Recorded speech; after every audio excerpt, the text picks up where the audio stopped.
Toad Hop Network Studios. In Hollywood, This is the ToadHopNetwork.com. It is strongly addictive. Radio worth watching. Radio worth watching. Look at that. Just like a well-oiled machine. How about that? Everyone's sitting in like the Millennium Falcon and we're out of this bitch. All right, yeah, it is the Schmoes Know podcast. A lot of crazy stuff going on today. Big show. Very happy for it. Now, let me make some introductions here. First, everyone knows the stupid face of the person I'm usually with in my reviews all the time. That face is nowhere to be seen, so we have another stupid face. Sitting to my right is our producer, the Greg Stink, as we like to call him, Ken Knapsack. How are you, Ken? I'm great. I'm glad to be back. You keep bringing me back. I tricked you. I must know something from your past that you're not letting me reveal. No, it's just I need someone to do most of the work. Absolutely. That being said, and now filling in once again for Katie Sackhoff, someone who did an absolutely great, amazing job last week, and the fans loved you so much we brought you back. Tiffany Smith from G4 is here. Thanks, guys. Thanks. Welcome back. I offered money so that people would tweet in and say I was awesome. Well, you broke the deal because we said we weren't going to talk about it. So thanks for that. I just wanted everyone to know the truth. All right. Well, the truth is that our next guest is a big friend of the show, and he's been back. This is his third time. We're so happy to have him back. He's a buddy of mine. He's the president of Robert Downey Jr.'s company, Team Downey. Please welcome David Gambino. What's up, David? Hopefully third time will be the charm. Yeah. First time is great. You get to talk this time. Ellis isn't here, so Ellis is not here. Jeff the engineer, as always, is here. Jeff, are you? Is David's mic working here? We're running. It'll be the first time they shut me down. How we doing? All right, there we go. That one's kind of low. Just get real up close and personal. How was work today, David? Was it crazy or what? Yeah, you know what? I hope you guys give mileage because like over an hour and a half to get here from Venice, California. Holy shit! Yeah. Well, we have an intern. He's going to pay you for that. Okay. Yeah, we just want to announce that I think as well. I met him in the elevator. Yeah, you did. So we're going to have. We're going to introduce our intern in a second here too. We're actually really excited. Someone actually wants to help us out. I don't know. God knows why. For the abuse that you guys get, now I get to abuse somebody new, and he's a Patriots fan, so F him already. We're going to introduce him. We got a really cool show today. We had this poster contest that we did on Facebook also, and what we're going to do, and it blew up. Yeah, it really blew up. We got so many submissions. Dave, you're going to get a kick out of this too, because we asked them to submit basically any poster that they wanted to. They could take it, whatever, and put either Mark or myself, Ken, Katie, anyone they wanted to, or the podcast, and do something with it. There's some really funny ones that we can review, rip on, what Ellis... I think I had a preview look at Schmoshank Redemption. Is that what it was? Yeah. There's a Schmoshank Redemption. It's got my vote already. There's some really good ones, and I have a lot of... Brokeback overtones in that one, too. That's why I like that one. Well, I think... And I have I think I left a lot of the gifts in the Toad Hop thing. Maybe some of the gifts... Yeah, we've got some fantastic prizes tonight, Schmoville. Yeah, and the way we're going to do that is we're going to give away a bunch of them, and the big prize today is a free shirt from Ripped Apparel. So that's going to be pretty exciting. We got some Battlestar Galactica stuff we're going to give away. We have posters we're going to give away. I have a New York Giants sweatshirt from Dice Clay. What? Andrew Dice Clay's sweatshirt that he wore on one of his shows, and if somebody wants it, I'm going to give it to him. So. I feel like, why is that not the big gift? Where you're like, the T-shirt that should be the big one. Well, it's not 1988 anymore, so. Halloween is right around the corner. Well, maybe somebody wants it. Also, as always, we're going to be. You guys tweet us at @schmoesknow, at Ken Neps. Oh, excuse me, at Cospan, KZPAN, and at Tiffany's Tweets. That's me. All right, so let's introduce our intern because we're very, very happy to have him here. I had to interview him. I know you sure did. You were like, your first job as producer, meet this guy in an alley, check him out, see if he's okay. Well, we met him on the internet, so we didn't know what the hell he was going to do. And then he said he was a normal guy, and he's like, the only thing is he's a Red Sox and New England fan. But that's not this type of podcast, so I let it slide. Let's bring him in. Josh, the intern. Josh, come on down. Come on over. Josh, where are you going to go? Why don't you share with Tiffany real quick? Yeah, okay. So that's right. So, no problem with that. All right, Josh, say hello to Schmoville out there. They're going to tweet in anywhere you want. Just stare into one of them. Okay. There you go. Okay, so Josh, you're from the Boston area? Yeah, I'm from Connecticut, which is you're either just hop up on just get on up on there it. You go. Like nice. One big happy family. Yes. Yeah, it is. If you're in Connecticut, you're either. David's like I drove an hour. Yeah, stick your face in that mic. Face right in there. Yeah, this is my first time. Be gentle. That's all right. Yeah, half my family's Giants fans, so. Oh, good. Okay, I've seen the wrath.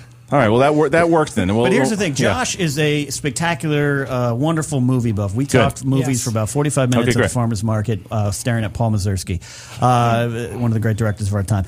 So he is also going to serve not just as an intern or assistant when you're thirsty and he needs to run down the street to get drinks, which was part of. Was that not one of the things I asked you? Yeah. I said, do you have a problem running errands for Christian Harloff? I was a water boy in high school for a while, so I got no problem. Here's what he actually did. He went, yeah, all right. Well, look. I assume this kid's been patted down for sharp objects. The same way you did when you interviewed me. If sitting like really close to me, so I should be the most. No touching, no intern touching. I've got these crazy visions of the end of talk radio playing out in my life. So. Well, it's funny too because the ironic part is David was. I did the same thing for him, running around. And I was terrible at it, so you got to be better than I was. Good luck, Josh. Yeah. So anyway, Josh, thank you again.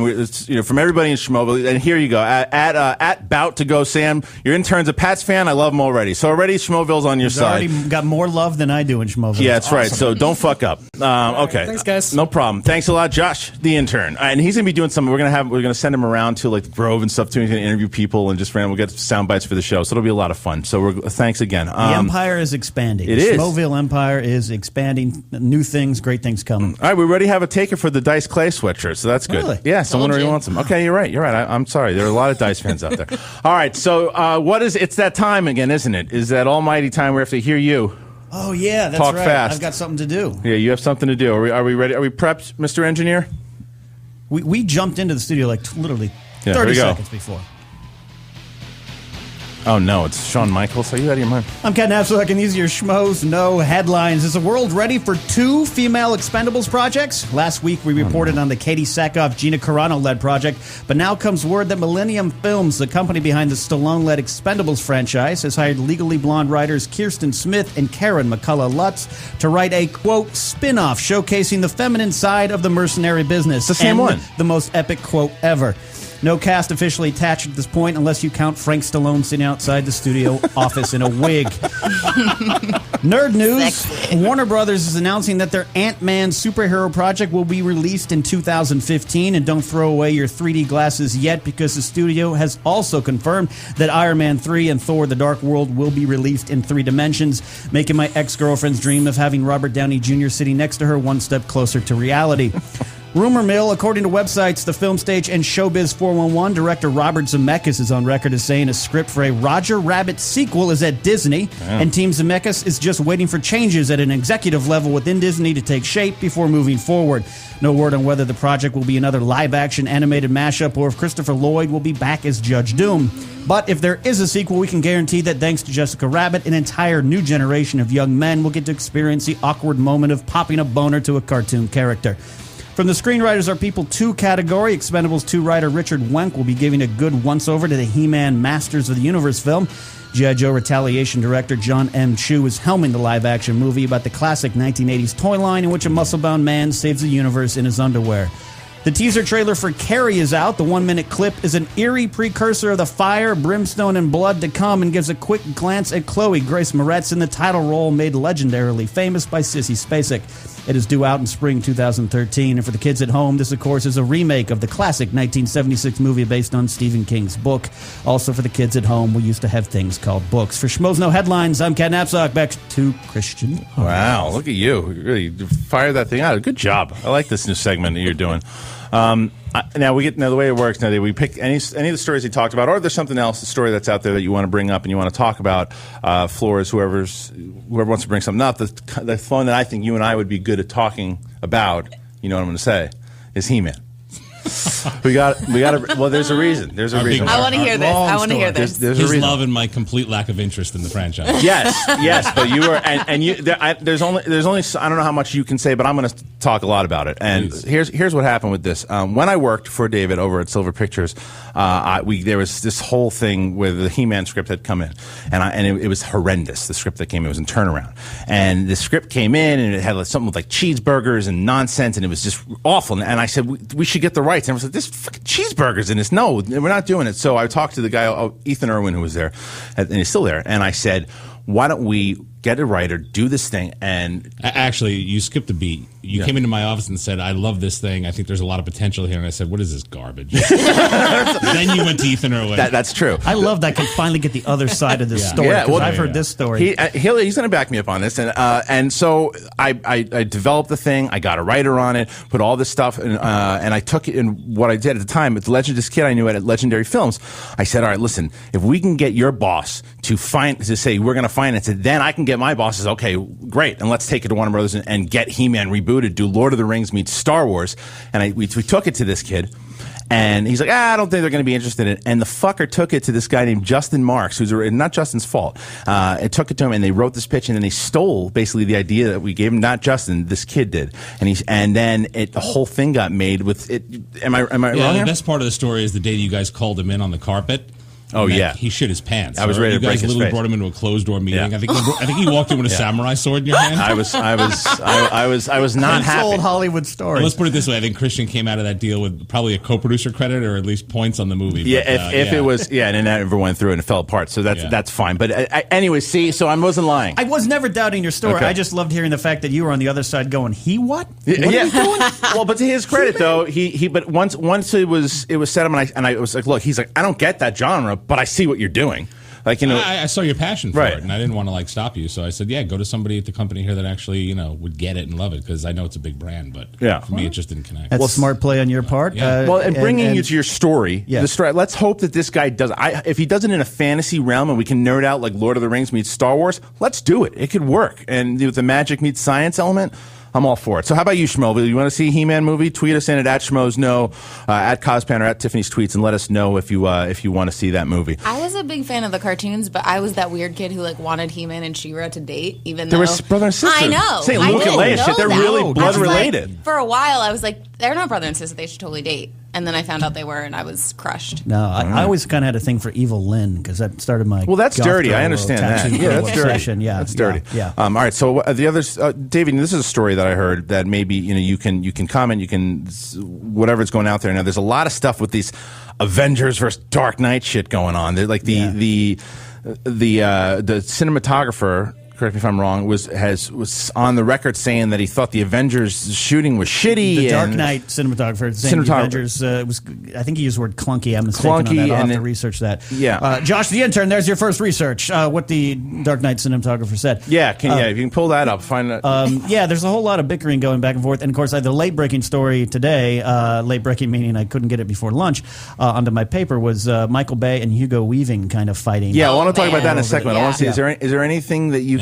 I love when rich guys squabble. It's so good. I only know what I read. That Wally, I guess, was Wally Pfister, the DP on Dark Knight movies, was down in Florida. I think he was in a seminar talking about, the art of his craft and stuff. And I guess he, for some reason, decided he wanted to trash the Avengers and said that it was horrible and the story was terrible and he hated it. And I think he's just jealous that it outgrossed his movie. Do you think it's a little bit of that take on the big dog, because it's just a strange our Blu-ray's coming out that soon. He made. It's like, he works in the business. You never know if he's going to shoot a movie for Joss Whedon someday, and it's like it just seemed like a cheap shot. I'm not sure why he needed to take it. I mean, I think his films that he shoots look beautiful. Yeah. So to me, I wasn't sure what he thought he would gain from it. But I mean, he didn't need to pick that battle. Yeah, it just felt like a weird battle to pick. I mean, we're talking about it though, so maybe that's all. Yeah, I mean, I guess in a town though where everyone sort of lies and never tells you the truth. I mean, I guess we got to give the guy points for being honest. That's right? true, he sort of came out and took a risk and said something that someone asked him what he thought. He told the truth. I didn't think the internet would pick it up. It is nothing the internet doesn't pick up. Now, speaking of the Hugo Weaving thing, we're gonna. I think we're gonna go on two different sides, and I'm curious where you guys are on this. So the story basically was that Hugo Weaving was interviewed for Cloud Atlas, and he said that, and he took a shot at Transformers, and he said he just doesn't pay attention. His voice is Megatron, and he doesn't pay attention to the movies. It's one rare time he just didn't give a shit about the movie at all. It was meaningless to him. And I say again, you want to talk honesty? Great, because you know what? Those movies are meaningless. I know there's some fans of the first. I am a huge Transformers cartoon fan. I loved the 1987 film. I thought it was great. Absolutely. Now I just thought that I thought they could have done more with the Transformers, and he was just all about the special effects, and it looked great. But I love that Hugo Weaving said that, and then Michael Bay said, "Well, basically what you said." I was like, "Oh, the actors, they're complaining about it." I'll let Tiffany jump in here. What do you think? Whose side are you going to take? Choose now. I like Michael Bay stuff. I'm not gonna lie. I can't help it. I like to watch it. I just sit there and you can't say The Rock. What do you like? Zone out. What? The Rock? Yeah. I mean, I do like The Rock. Not the actor. I meant the movie. Someone. Rock the movie? You've never seen I love that movie. It's a good movie. Yeah, Why it's isn't great. this working? I mean, I feel work. like it's kind of one of those things where why are you going to shit on the guy who's paying you? He went in for, I read what they said, he went in for 2 hours of voiceover for the movie, and then it's like now he's going to come out and say... Look, and I get it. The cost of Hugo Weaving doing business, helps get Transformers' name out there. Oh, it's Hugo from Lord of the Rings and all that, and Matrix. But yeah, an hour 43 minutes of work for whatever Michael Bay kind of put it out there, not naming names. I kind of take that side a little bit. Like, hey, why are you shitting on my movie? I paid you to just do a voice. I don't know. You have any thoughts from behind the desk? Not really. No. I mean, it's Hugo Weaving. I don't know. Yeah, all right. Fair enough. He's getting some press for himself. Yeah, and the movie's coming out, and it's good. And it's, he really needs it with Cloud Atlas and Hobbit. But it's so funny, though, because, you get, when Shia LaBeouf was doing it, he's out there yapping his gums about Bay, and everybody was like, fuck Shia LaBeouf, but Hugo Weaving says it. They're like, yeah, it's like that. Literally, it's the same thing. And I'm just talking about myself. That's what Megan Fox too, right? She came out. Oh yeah, right. She found herself right out of that sequel. Yeah, I just feel like there's better ways to say that kind of stuff. Yeah, like you don't have to say that. I didn't think about the movies at all. They were complete crap. Yeah, and it could have been taken a little bit out of context. He just was kind of saying, I came in, I did a session, probably Mega something Tron. Okay, I'll do it. But, it was taken, maybe the context was taken as, the movie sucked. What I'm thinking is maybe now what they do is they get the original voice for Megatron. That would be cool. All right, Schmovel, so now we're going to show, here's what we're going to do. Hey, Josh, could you do me a favor? Josh, I think that we left all the gifts and stuff in that Toad Hop room. That'd be great if we can. Thank you so much. And this free internship this kid's doing? No, he's gonna be an on camera. He's gonna have on camera stuff. He's gonna be able to do stuff. Look at you. You're like, there's a lot of stuff that he can do. He's part of Schmoville now. That was like a Mitt Romney answer. Just dodging. What a dodge. Dude, we have binders of interns waiting. Okay, we got it. All right. And that producer's Sadly, though, they are bag. binders of women. I love this kid already. That's in my van. All right, hold off on the calls here, Schmobil, because we're gonna bring up some pictures here, and we're gonna give away one of the gifts. And the way this is gonna work, guys, is we're gonna look at a couple pictures. We're gonna see what we like out of this. This is if you guys also you want to go ahead and vote on, go to our Facebook page, facebook.com/schmoesknow, and just look at the album of the picture contest and vote on whoever you want, because these are really good ones. And Jeff's gonna bring up a few. Are you not gonna bring up a few? Well, just bring up a couple right now. Just bring up a couple, and we'll talk about a couple of these. And I'm going to give away something here. Okay, so can I just choose random? Yeah, just choose random ones. Randomly. So here we go. This is the first one that Jeff's bringing up, and everybody is probably able to see it. That's my favorite one. Mega Schmoes. I love that one. Look at that. I mean, look at Mark's head. It's ridiculous. It is the most that is such a good poster. Because the detail on it, it doesn't look fake. It looks like we're actually Pixar characters. The Mark one is a thing of beauty, right? That he should use that as a driver's license. I guess the question is, would you see the movie though? Would you see the movie? It's a good question. I'd probably wait for on demand. Harloff kind of looks like a bad Jay Leno sketch, so I like it. All right, well, what's the next one? I really like that one. So that one to me could win something. That's funny too. If you can see it, that's me, my face as Mark Wahlberg, and that's a good one. And Ted, and Mark's face is Ted.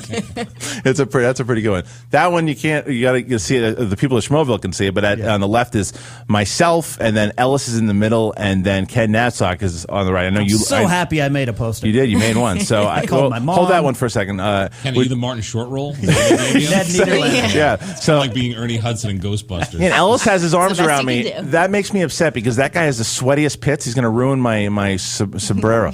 All right, next. You mean your Matador costume? Yeah, now that one's interesting. That's just I'm nowhere to be seen in this one. Yeah, that's a statement. I know it's true. I'm producing it. I think it says on the bottom. That's the artist, and it's Katie Sackhoff and Mark. But that's a pretty good one. They actually look like they're ready to dance, and maybe it's them. Maybe that's what they're doing right now and why they're not here. I like that they look like they're ready to dance is why it's a good poster to you. Yeah, they look ready to dance. They look ready to dance. And then you have Schmo fellas. Ken makes his second poster right there. I like that one. You got I'm gonna use that as my headshot. Gambino. Now with that name, how do you like that one? Go get my shine box. All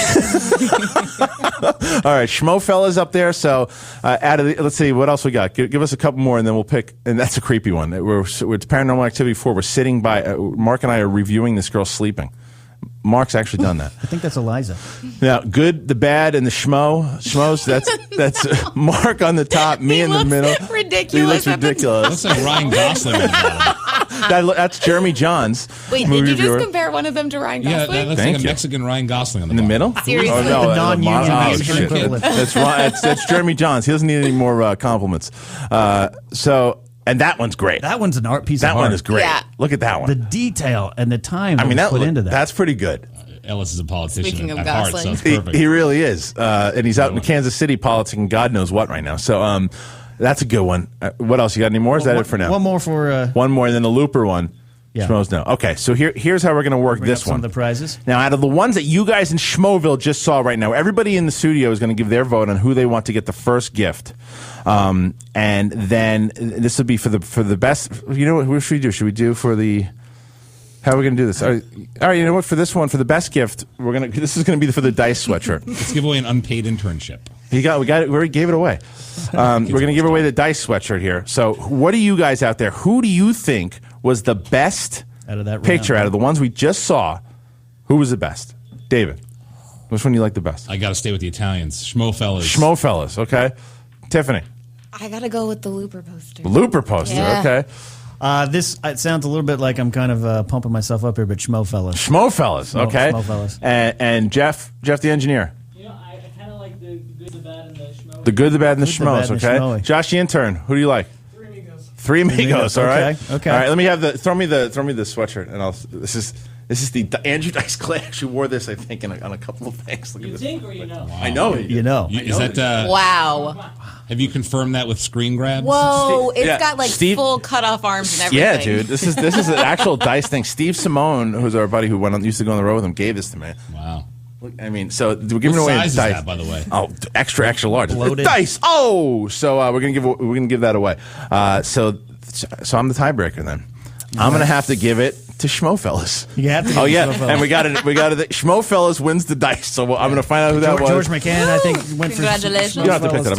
Schmofellas, Sorry. Okay, so there we go. So that's the first poster thing, and then we are going to. And then what do we have coming up now? We're going to go right now. Before we hit the first break, we're going to tease and talk about our hot segment, Tweet a Celebrity. Oh, okay. Do we have the tease? Ready? Oh, so Jeff, you're working overtime. We need to get an Do you want me intern to for sing it? Jeff. Because I can. That would be perfect. That would be perfect. Yeah. Of course, last week, let's recap. Last week, Yeah, we tell started David. the start of the new segment. We want to annoy and harass celebrities. No, don't say it like that. We're trying to Show them some love. Yeah, show some love to some celebrities and get them on the show. So we have a new segment where we all choose a couple of celebrities who are on Twitter that we'd like to nominate. Christian picks one from a hat, and we announce the winner. And the fans of Schmoville have to then bombard them with text Tweets. after Tweets. tweet after tweet after tweet to get them on the show. And they did it. The production values of this, man, they're really. It's gone up. I tell you, We're you guys stepping got a it up. budget. Yeah, since the first time you were here. Love it. Yeah, first time. Last week's winner, of course, was Joseph Gordon-Levitt. Yeah. He's been hammered with text. Tweets. Saying text. What the hell sorry. year are you in? Electronic mail. Ellis, You're come like, back. we paged him? Ellis. Any response from him? Not yet, but he's. And this is what I thought though, is because he's got millions and millions of followers. We want to take it down today. We're going to go to anywhere from like 200,000 to 300,000 if you can think of them. Females this time we're going to go for, and we're going to keep. Set your we'll sights keep a little fishing. too high We went last for. You did too. We're shooting for big fish the first time out. I think we go a little smaller this time, and that's why Schmoville's going to help us out as well with some tweets. But and we're going to figure it out for sure. It's going to be a lot of fun picking the celebrities. Exactly. Yeah. So, and then and then the second half of the show is gonna be a lot of fun because we're gonna talk ghost stories because we have a lot of upcoming. What? Why do I keep coming Have in you for recovered? the ghost They don't have to be story scary. weeks? You never seen Ghostbusters? Okay. All right, take it That's easy. like the Ghost Story only week has one. been. I thought this was an exclusive. No, last week we had on Oliver Stone's kid, Sean Stone, and he's doing a movie. He did a movie called Greystone Park, and it's a found footage kind of creepy movie. So we talked about it for a little bit. And I had yeah. nightmares for the entire Tiffany week. had to go to sleep with a shotgun. Yeah. How are we doing there, Jeff? We got like 2 minutes? Okay, cool. So then let's talk to David real quick, and we'll come back and we'll talk to him more. But so what's up with Team Downeyland? What's the latest? We're changing the world one movie at a time. Yeah? Yeah, we're just developing scripts. We have something that's got a soft green light at the studio. Uh-oh. Soft green light means not officially green light yet. We got to budget it and we got to figure out where we're going to shoot it. But it's something that we're looking at shooting next summer. I can't announce it yet what it is, but it's got a great script, and we're trying to get a big, exciting actor to play opposite of Robert. Okay, well that's what right now, Robert Downey Jr. is arguably one of the biggest movie stars in the world. How the hell did the studio just go, oh, he wants to juggle snowballs in the back, let's shoot a movie? You know what I mean? How do they I guess he could, but he never does that. Right. I mean, he's smart, he doesn't use his way. He's very picky, He wants, top quality stuff to work on. He wants to keep his position, I would think. Yeah. Like, he doesn't want to start showing up and he doesn't want to start showing up saying, Yeah. I want to juggle snowballs. Right, well, that's what I mean, though. With this full. project that you have, though, and he obviously cares about it and loves it, why doesn't he just go, guys, I want to do this? And they're like, okay, Robert Downey Jr. wants to do this, let's do it. Yeah, I don't see any reason why it's not going to happen. It's just that we're trying to figure out exactly how it's going to play out, when we're going to do it, where we're going to do it. But, for all intents and purposes, it's going to happen. It's still someone's money. It's still a business, right? All right, well, we're going to be back. We're going to talk a lot more with David about some stuff that's going on, because we're going to hear some crazy Downey stories, too. We're going to get some out of them, I promise. All right, we'll be back after the break. David Gambino's with us, Tiffany Smith, Ken Knapsack, Josh the intern, myself, and Jeff the engineer. Coming back soon.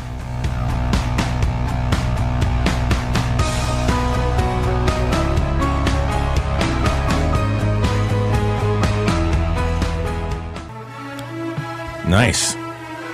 Man, am I depressed because the keg is out. We've been drinking. We started drinking 8 in the morning when the show used to be 8 in the morning. Now it's. But I want to start off. I know we're going to do some. Talk about Ripped in a second, but I actually want to start off with a phone call from Schmoville. I haven't done that yet so far. So, hey, you are in Schmoville. Who do we got? Hey, this is Mark. I'm a first-time caller, long-time listener. Yay! It's a putz that I did the show with. Hey, what's up, dude? How are you, man? What's up? How are you? I'm doing great. We finished with the first show, and so I'm actually in a movie theater calling you. I'm about to go see Sinister again because I'm that cool. Are you really going to go see Sinister again? Why didn't you see something you didn't see? Well, you and Ethan go so far back now. That's true. Hey, Christian, we see everything, dude. Anything that we can see is already out. That's true. It's either this or, Taken 2 again. So I don't really feel like going through that. Yeah, God help us. Have you heard or watched any of the show, or you know anything that's going on, or no? I don't really have internet that well in Kansas City yet, so I'm just kind of freewheeling it. Well, what are you guys talking about? Well, right now we got David Gambino and Tiffany Smith here. Josh the intern has started, so he's kicking ass already. So he's here. He says, although he's a Patriots fan, so we got to deal with that when you get back. What? We hired a Patriot? Okay, wait, hang on. First of all, what happens when you're gone? Message. If we can get him on a flight to KC, I plan on doing a lot of drinking this weekend. So if he can drive me around to various bars, that should be one of the jobs. I'll tell him. All right. So yeah, we're about to get into some ghost stories, ghost movies, actually stuff. We're not going to talk about it actually right now, but if there's a movie later that you want us to talk about that is ghost related, what movie would that be? Well, it would be The Haunting, the original one in 1963, or Ghost Stories from 1980. But I don't think you guys have heard of either one of those. So, Christian, all I want you to do is I want you to go to bat for the movie of our childhood that maybe the first movie to ever scare both of us was the Disney classic Mr. Boogedy and the sequel Bride of Boogedy. Just talk about that for a little bit at some point during the hour. That's a great call. What the hell's that? What just happened? You just opened up a speakeasy. This is now the Boardwalk Empire podcast. Mr. Boogedy just turned that on. You guys were talking about ghosts, and that's wow, what Mr. Boogedy just turned the music on. Well, Mark, you say that was weird. Is it from a 666 number? Now, Mark, you talk about that we may not remember those other movies. Did you forget who we have in studio with us? I was going to say, Fred Astaire and Ghost Gambino, Story. That's the king of all cinema. Yeah, listen. Hey, Ellis, I hear you're in a movie theater. Don't do anything Fred Willard said he didn't do. Hey, Dave, can I ask you a serious movie question real quick? Go for it. Okay, look, I know that everybody's going to be grilling about what happens in Iron Man 3, and I don't want to do that, but can you tell me if the Incredible Hulk is going to be in Iron Man 5? Silence. No comment. All right. It will be in 4D, though. Fair enough. Well, dude, take us there. So are you kicking ass there? Shows are good so far? Yeah, actually, the secret that we're going to reveal to Schmoville next week, I sold like 12 of them after the show, so that was pretty cool. Oh, cool. Right, we'll tell them that, too. And then my last question is for Tiffany. Tiffany, how are you doing? Are you holding down the fort with the gentleman okay? I'm doing the best that I can, There's no beer this time, which is pretty... They kind of give me nightmares. Just like me. So half the time I cover my eyes like that. I don't really see much. Oh, and we gave away our first prize on one of the posters. Oh, cool. Which one won? Well, only one of them so far. We're giving away a bunch of stuff. We just gave away Schmofellas won a prize. Just submitted by Stu Thomas. And he won the Andrew Dice Clay sweatshirt, New York Giants sweatshirt. Are we giving away good prizes or just old shit that Andrew Dice Clay doesn't want? That's a good one. That's like a sexy sweatshirt. All right, get out of here and go make people laugh. The first time sexy and Andrew Dice Clay have been used since 1988. Yeah, well, we'll see you back next week. We got a bunch of screenings. We're going to go see Monday night is Wreck-It Ralph, and then I got a flight screening too. Who are you? My mom? It sounds like you're planning on dropping me off at the mall or something. I know what our schedule is, buddy. I work for the show. Well, I don't know. You're on the road. You kids have fun. Take care, Christian. I will tell Ethan Hawke that everybody says hello. All right, get back here. Next week, you return with Katie Sackhoff and Craig Brewer, so we're looking forward to that show. Yes, yeah, love you guys. All right, peace out.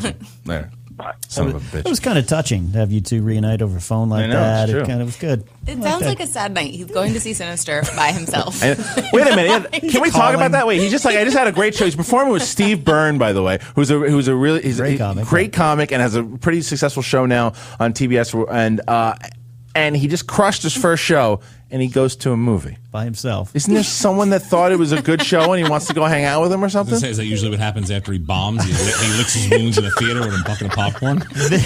That's when he does well, apparently. Yeah. This only opens up the debate further about his asexuality. Yeah. I think. All right, I want to take a real call now from Schmoville. All right, hey, you're in Schmoville. Who do we got? I want to take a real call now. Oh, okay. You got to turn your computer down. What's up, guys? It's George. Yo, Georgie. No Yankee talk. What's going on? No, I know. Did you guys hear that Rupert Sanders is doing a film described as Bonnie and Clyde in space? No. Oh, that's really weird. Well, all right. Well, thanks, George. No, the reason he called. It doesn't even warrant a response. It just gets a well. It's just because the thing is, I'm a huge. Did you like David? Did you like the Planet of the Apes, the recent one? I loved it. I know you did. I know. I had some issues with it. All right, I'm such a fan of the first movie. Yeah. That I don't know. It just didn't stand up. With it. All right, some of the stuff is cool. I loved it. It was one of my favorite movies last year, and so when that news when he was living, I was bummed that he was living. We talked about it last week or the week before, or whatever, and but whatever the story is, if he's writing it, I mean, I'm not just going to shit on it because it's Bonnie and Clyde in space. It could be a pretty cool story, but it's dark and generalized pitch. It could be anything. I mean, he's proven to do pretty well so far. Have you ever worked with him? Or anything? No, I never met him. I mean, I guess Bonnie and Clyde in space, though, is just a guy and a girl shooting shit in space. I'm not going to call it Bonnie and Clyde, so we're probably all right. That's true. It's just how they pitch it, more or less. Yeah. All right. And hopefully it doesn't end up like Cowboys versus. Oh, shit.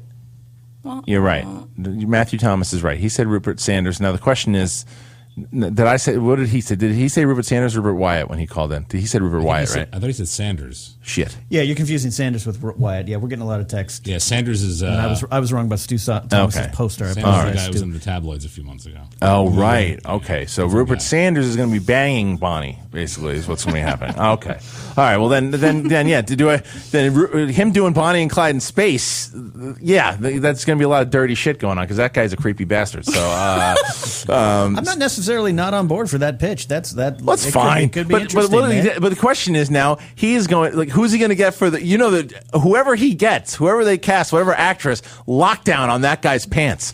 It's like anytime whoever he casts, he better cast someone really ugly. I'll tell you that because Bonnie can be busted up for this one because Rupert's not going to go bananas over here. So no one else is on my side here on this. Everyone's quiet because they don't want to talk about Rupert Sanders. Guy's a creep. Unbelievable. All right, so I'll be the only one that talks shit on Rupert Sanders. That's fine. But anyway, so thanks for the call, Georgie, getting us into a ridiculous conversation. All right, let's talk about Ripped Apparel real quick. So Ripped Apparel, for you guys who know that if you're watching the video right now, you see in the bottom that the widget right there of the T-shirt. We are represented by Ripped Apparel. That's the design today. They have one design per day. Every 24 hours you can get them. They're really good. And if you type in schmoes in the coupon area, you get $1 off of the shirt. They're really awesome, very geekish, and I'm surprised. Have you been checking out the site yet, Tiffany? Because this is right up your alley. Yep. So this is what I love about this is that we're actually giving away a free ripped shirt on this. So whoever wins because of this T-shirt contest now, we're gonna pick another one here, and you guys can help whoever gets the shirt. You'll get a coupon. And then you'll be able to buy whatever shirt that you like from Ripped. It'll be yours free. You won't have to pay anything. And that's from Paul at Ripped. Send us a coupon today. So let's look at a couple more of those posters, and we'll see. We'll see posters round 2. Yeah, and we'll try to develop what kind of movie it would be. because we have Gambino here, so let's see what he thinks. The first thing that comes to mind when he sees one of these posters of what the film could be. Kill Bay. Something I would never want to watch. You wouldn't want to see someone shoot Michael Bay? I did. All right, so you got you're going too fast. Game of Schmoes. That's a great one because that one's funny because it has because Mark and Katie went on this back and forth after Katie went to Dragon Con. They were doing dragon noises at one another, so that's Mark as a dragon. Mark on the. She looks like Khaleesi there. It's pretty good. Yeah. That's actually live from Kansas City right now. Yeah, that was actually taken from Mark's bathroom wall. All right, what's the next one? That's like the Obama version of Schmoes? Obama version of Schmoes. Shepard Fairey-esque. Yeah. Schmoes, no, just a Fight Club picture of it. Super Schmoes. You got Chris Stuckman in the back. You got, who's on the left? That's Mark. Jeremy Johns, and then me making a stupid face. That's a lawsuit waiting to happen. All my boys over at Marvel. It's true. Bring them in here. Next. That's kind of cool. It looks like a documentary or something. What is that? What movie is that? It's not. It's just like a bunch of DVD covers and stuff. See, that's a good one. If you thought it was a movie, That's legit. It does. It looks like a documentary. All right, so that's a good one right there. All right, next. Schmo over. You got me with one tooth. You got, and that's Jeremy Johns on the left and not Galifianakis. That's a pretty good one, too. These guys all using the freeware of Photoshop? What do you got next? The Schmo Busters, appropriate for today. Katie in the me as middle. the ghost on the bottom. That's hysterical. Yeah, did you catch up on that right away when you saw it? Not on when you posted it on the page on Facebook. There's Ellis as Fred Willard on the right. Blasting one off. What's next? That one's great. You have to really look into that one. That one's awesome. It's got it's Schmo Dust, and it's Reitman and Ellis in the front. You got Creepy Kenny on the bottom left. I'm on the top left, and then Katie on the right. That's a really good one. The work on that one is exquisite. That's a really good one. Check out that one on the Facebook page if you're listening on iTunes. You gotta grab that one. So let me see one more, and then we'll make a decision here. Schmoville, you guys have to tweet in, and we're gonna Schmo instead of face off, Schmo off. It's a good one too. Good one. All right. So let's go. This is for the ripped T-shirt. See, you got to put in a lot of effort here. Not just the ones that you like. Who put in which one's the best? I'm going Schmo Dust. All right, David. I think you got to go Schmo Dust. Okay, Tiff. It's a toss-up for me. Schmo Dust. Just I don't want to say it because you guys are all picking it. All I right, like Game of Schmoes. Game of Schmoes. Yep. Josh, the intern. I'm going Game of Schmoes. Game of Schmoes. Yes. Okay, 2-2. Because I let him sit on my chair. Jeff. I like Schmo Dust. Schmo Dust. Schmo Dust 3-2. So is it going to be a tie? No, it's going to Schmo Dust. Schmo Dust. Schmo Dust gets the T-shirt, and that one was done by Matt Brown. So there you go. And that's right. Jeremy Johns is in the Schmo Dust poster as well. He is. Where is he? He's off to the side. Oh, there he is. Below Okay, yeah. Okay, cool. So there you go. Schmo Dust is the winner. Yeah, George tweeting in. So there you go. Schmo Dust was amazing. That was good. All right, everyone's saying Schmo Dust, Schmo Dust, Schmo Dust, Schmo Dust. They're all tweeting in Schmo Dust. So congratulations, Matt Brown. You got Schmo Dust wins the ripped T-shirt. All right, guys. So now let's talk about some of the movies that are coming out this weekend. I want to get you guys' thoughts on it. There's some stuff that maybe we can be a little more vocal about. That maybe David you can't, but you can still talk about something. So let's talk about Alex Cross, because that one's coming out. Let me tell you a story. Like we just reviewed that. Well, Mark reviewed it last night. David, you said it took you about an hour to get here from Venice. Yeah, I left from probably like 20 minutes away to go to the Egyptian Theater last night. I left. There was some kind of traffic. It took me an hour and 45 minutes to get to 5 minutes away, and I missed the screening. It was like that bad. The traffic was horrendous, but I thought it was probably maybe a good thing. That might have been a good omen. That was the fates, huh? But Ellis saw it and he went alone. He saw Alex Cross. Here's my problem. Idris Elba is a fantastic actor.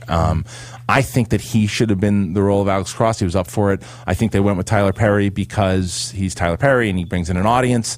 And I think that's going to hurt the film.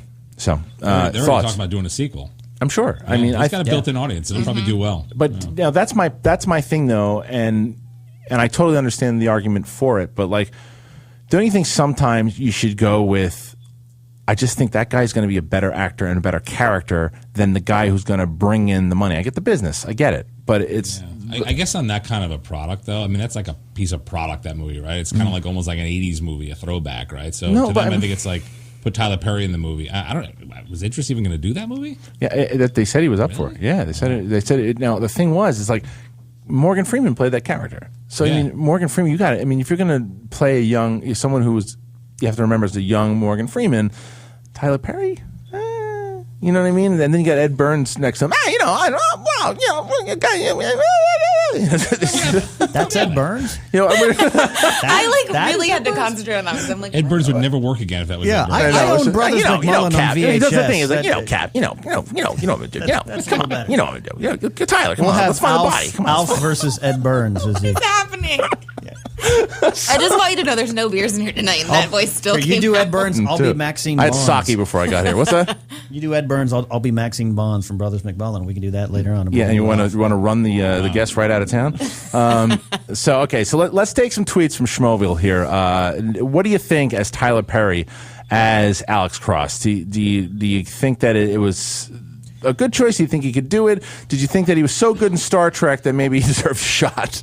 He was good in He was in it for 3 seconds. Exactly. Come on, Cap. Come on. You know. So anyway, but do you? What's the big draw with Tyler? Why is he as successful as he is?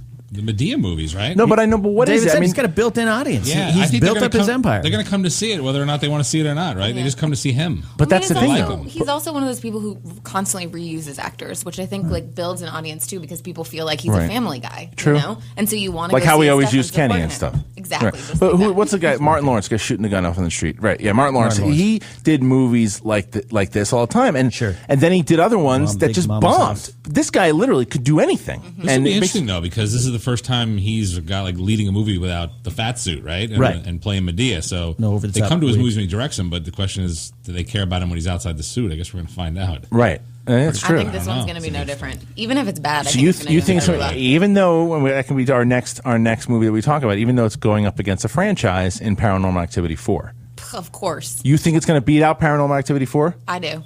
Tiffany's going out on a ledge. She's doing it, people. I want to point our attention to Josh the intern. Look at his face. He's just shaking his head in the corner. And I'm going to agree with that head shake because that movie is going to crush. And I saw the movie, and I will tell you, I hated the movie. I didn't hate it. It stinks. But it's still going to beat Alex Cross. Even though you said it's terrible, you think it's still going to beat Alex Cross. Terrible is, it's just, my problem with these movies are. We're just talking about opening weekend, right? Opening weekend. It's going to beat it. David, you got a prediction on who you think's going to win? I mean, the Paranormal Activity franchise is hard to count out, right? I mean, they too have a built-in audience, and rabid fans come out. I mean, I bet it beats Alex Cross. It's because you lose.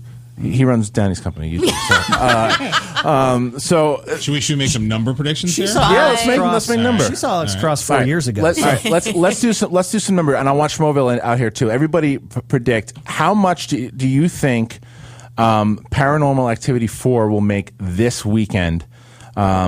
Tweet it in right now. And same with you guys. So, Ken, how much do you think? Paranormal Activity is going to win, pushing the 20 million mark. Over. David? I think it's going to make 37. I think Alex Cross is going to make 25. I'm going. What do you say? You're saying Alex Cross beats it by how much? Beats it by like 5 mil.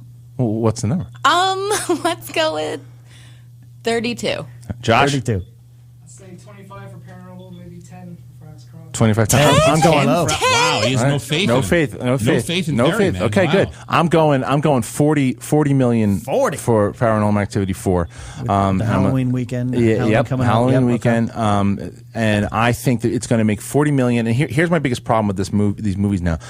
I'm not a big horror guy in general. It's just not my franchise that I love. But I actually didn't mind the third Paranormal Activity because there was some mythology to it. Did you happen to see it? I did. I like the movies. I don't know if I'm going to go out and see the fourth one. I kind of usually catch them on video, but they're effective. They're so stripped down. And they're scary, but they're kind of semi-forgettable. Absolutely. I don't think I'll ever watch the one a second time, but for the 90 minutes you watch them, they're always pretty scary, and then I can move on in my life. Right. Well, I agree with you 100%. You get a little creeped out, but you still go, oh, well, that's that mythology about the daughters and the way they tied it back in. Yeah. There's still something there that ties you in.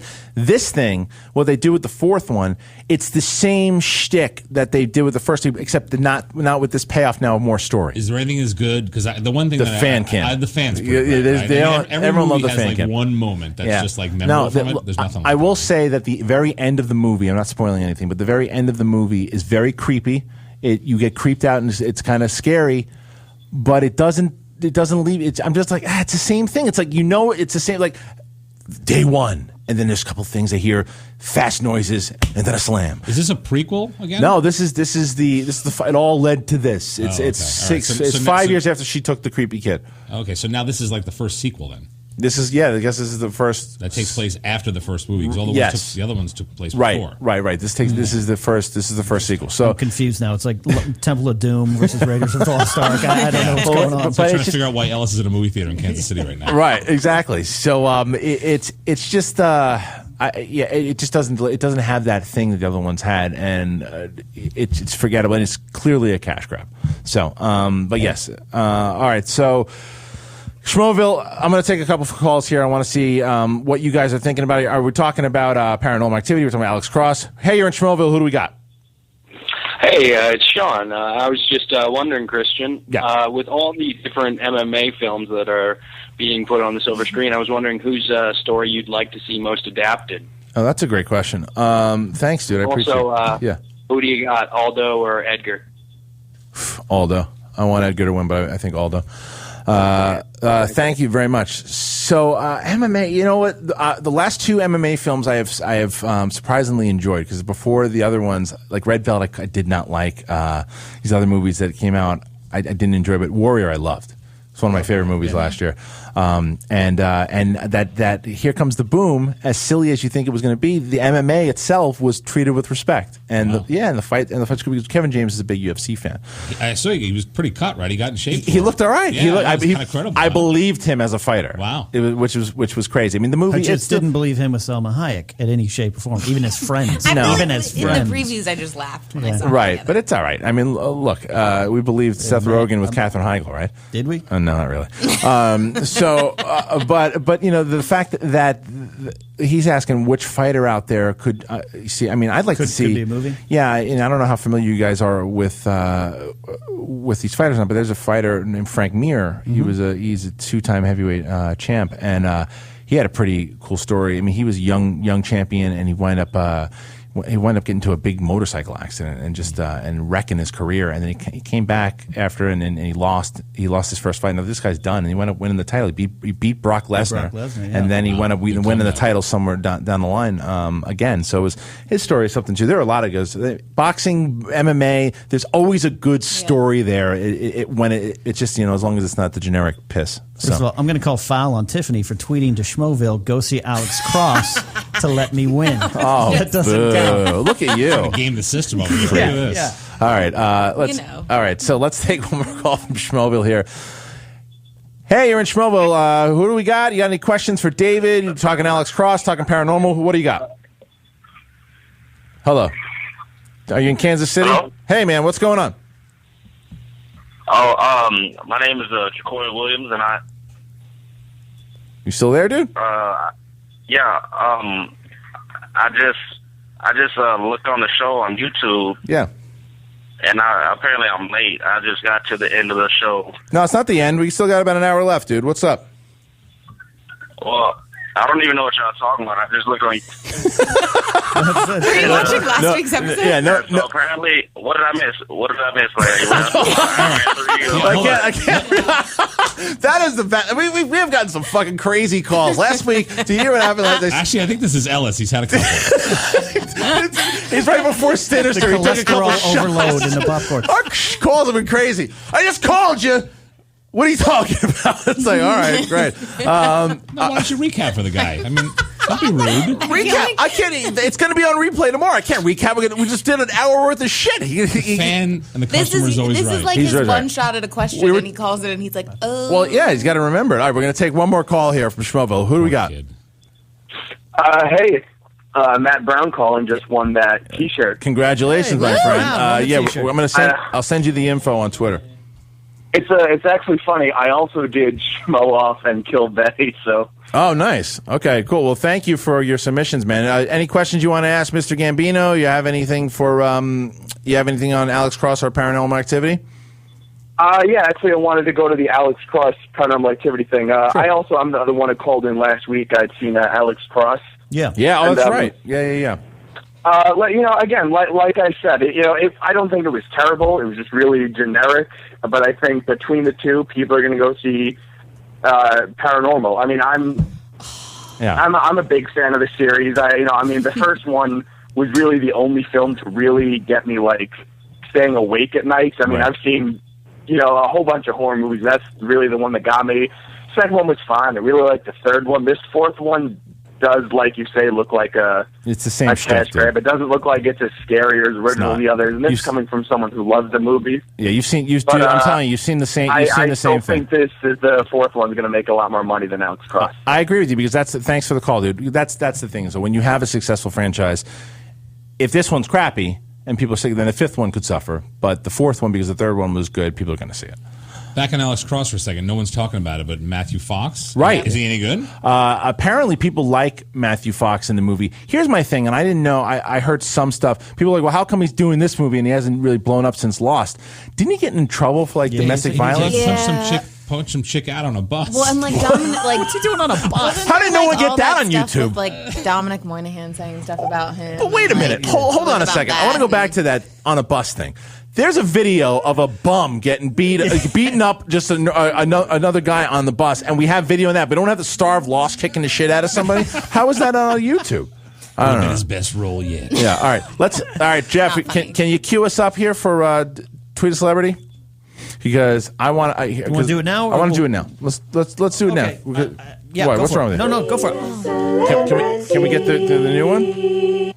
Here's the new Tweet a Celebrity song, because we're going to do the actual things. Shmovo, get ready to tweet like maniacs. I didn't think about this. I need to. You have to. Worlds where every random thought counts, and even powerful people have a Twitter account. It's time to tweet a celebrity. How great is that? That is like a full-out song. Yes, and make sure you guys go to YouTube and check out Awkward Tunity and subscribe to her, because she does these things for us, and it's a lot of work, and you're right there, you're smacking yourself in the face with your headphones. All right, so let's do David, you have somebody? Josh, the intern, you got somebody? Okay, so we're gonna write down a name. And when we pick this name, Schmoville, here's what you do. Just like last week, you guys are going to bombard this person with tweets, and we're going to say, you need to be on the Schmoes Know podcast. When are you going on it? Make sure that you include at Schmoes Know when you do this, so we can see how many people are doing it. It's a lot of fun. We are gonna get these people in. Let's show them the power of Schmoville. And another thing too, retweet each other's tweets too, because that will further it up. So let's get the you have yours in here? Oh, here you go. How many we're doing? One. Well, yeah, you pick one. What do you think this is? Not your top 5. Yeah. Let's see. Give me out. All right. Look how neat this is. Look at mine and look at his. Am I supposed to be filling something out? Yeah. Did you not write anything? You didn't write anything? I think you were sitting the DMV and no one gave me the instructions. Go back to the line. Back to the line. You got 1 minute. Man, I just don't know what to write with it. Can we make 2 minutes? We're running. All right, fine. I'm the producer of the Dab Show. We're going to do it after the break. All right, fine. We'll do it after the break. So I'm gonna let these guys By the way, we were just totally cheating. You're cheating? Were you looking at Twitter and picking? What's wrong with you? All right, you're not cheating. You can cheat. It's not cheating. You pick what's going on. All right, everybody. We'll be back after the break. We're going to tell you who we picked for Tweet a Celebrity, and you guys are going to tweet the shit out of them.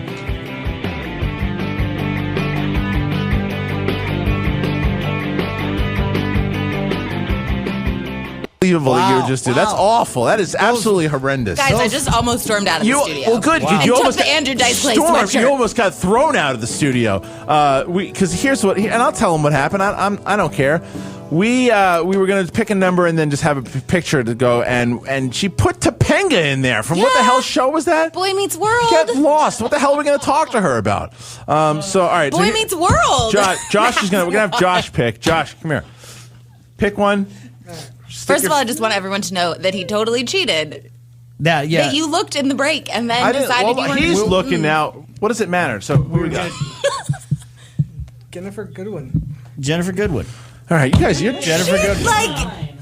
These choices suck, man. I hate these choices. Mine, man. I'm picking yours. All right, because Gambino's the guest. We're going with his choice. We're going with Gambino. I agree with Gambino. You guys This is not a fair game. I know it's basically you it's just not get a to pick game. whoever you The want. Schmoes No podcast has been spinning out of That's control. right. No, it's a guest fist fight during the break between Tiffany Smith and Christian Harloff. Yeah, I totally would win that. Yeah, Matt Leach writes in, "I don't look happy." You're damn right, I don't look happy. I almost got the penga on this show. All right, so we are gonna use David's My suggestion choice here. just tweeted, but that's too late now. Tough shit. All right, here we go. So we are going to, because David Gambino suggested this, and he's the guest of the show, we want Schmoville to start tweeting Alyssa Milano. That's right, Alyssa Milano. Tweet Alyssa Milano and get her on the Schmoes No podcast, because we can talk to her about a lot of stuff. We can have Adam Ray come in and do his Tony Danza.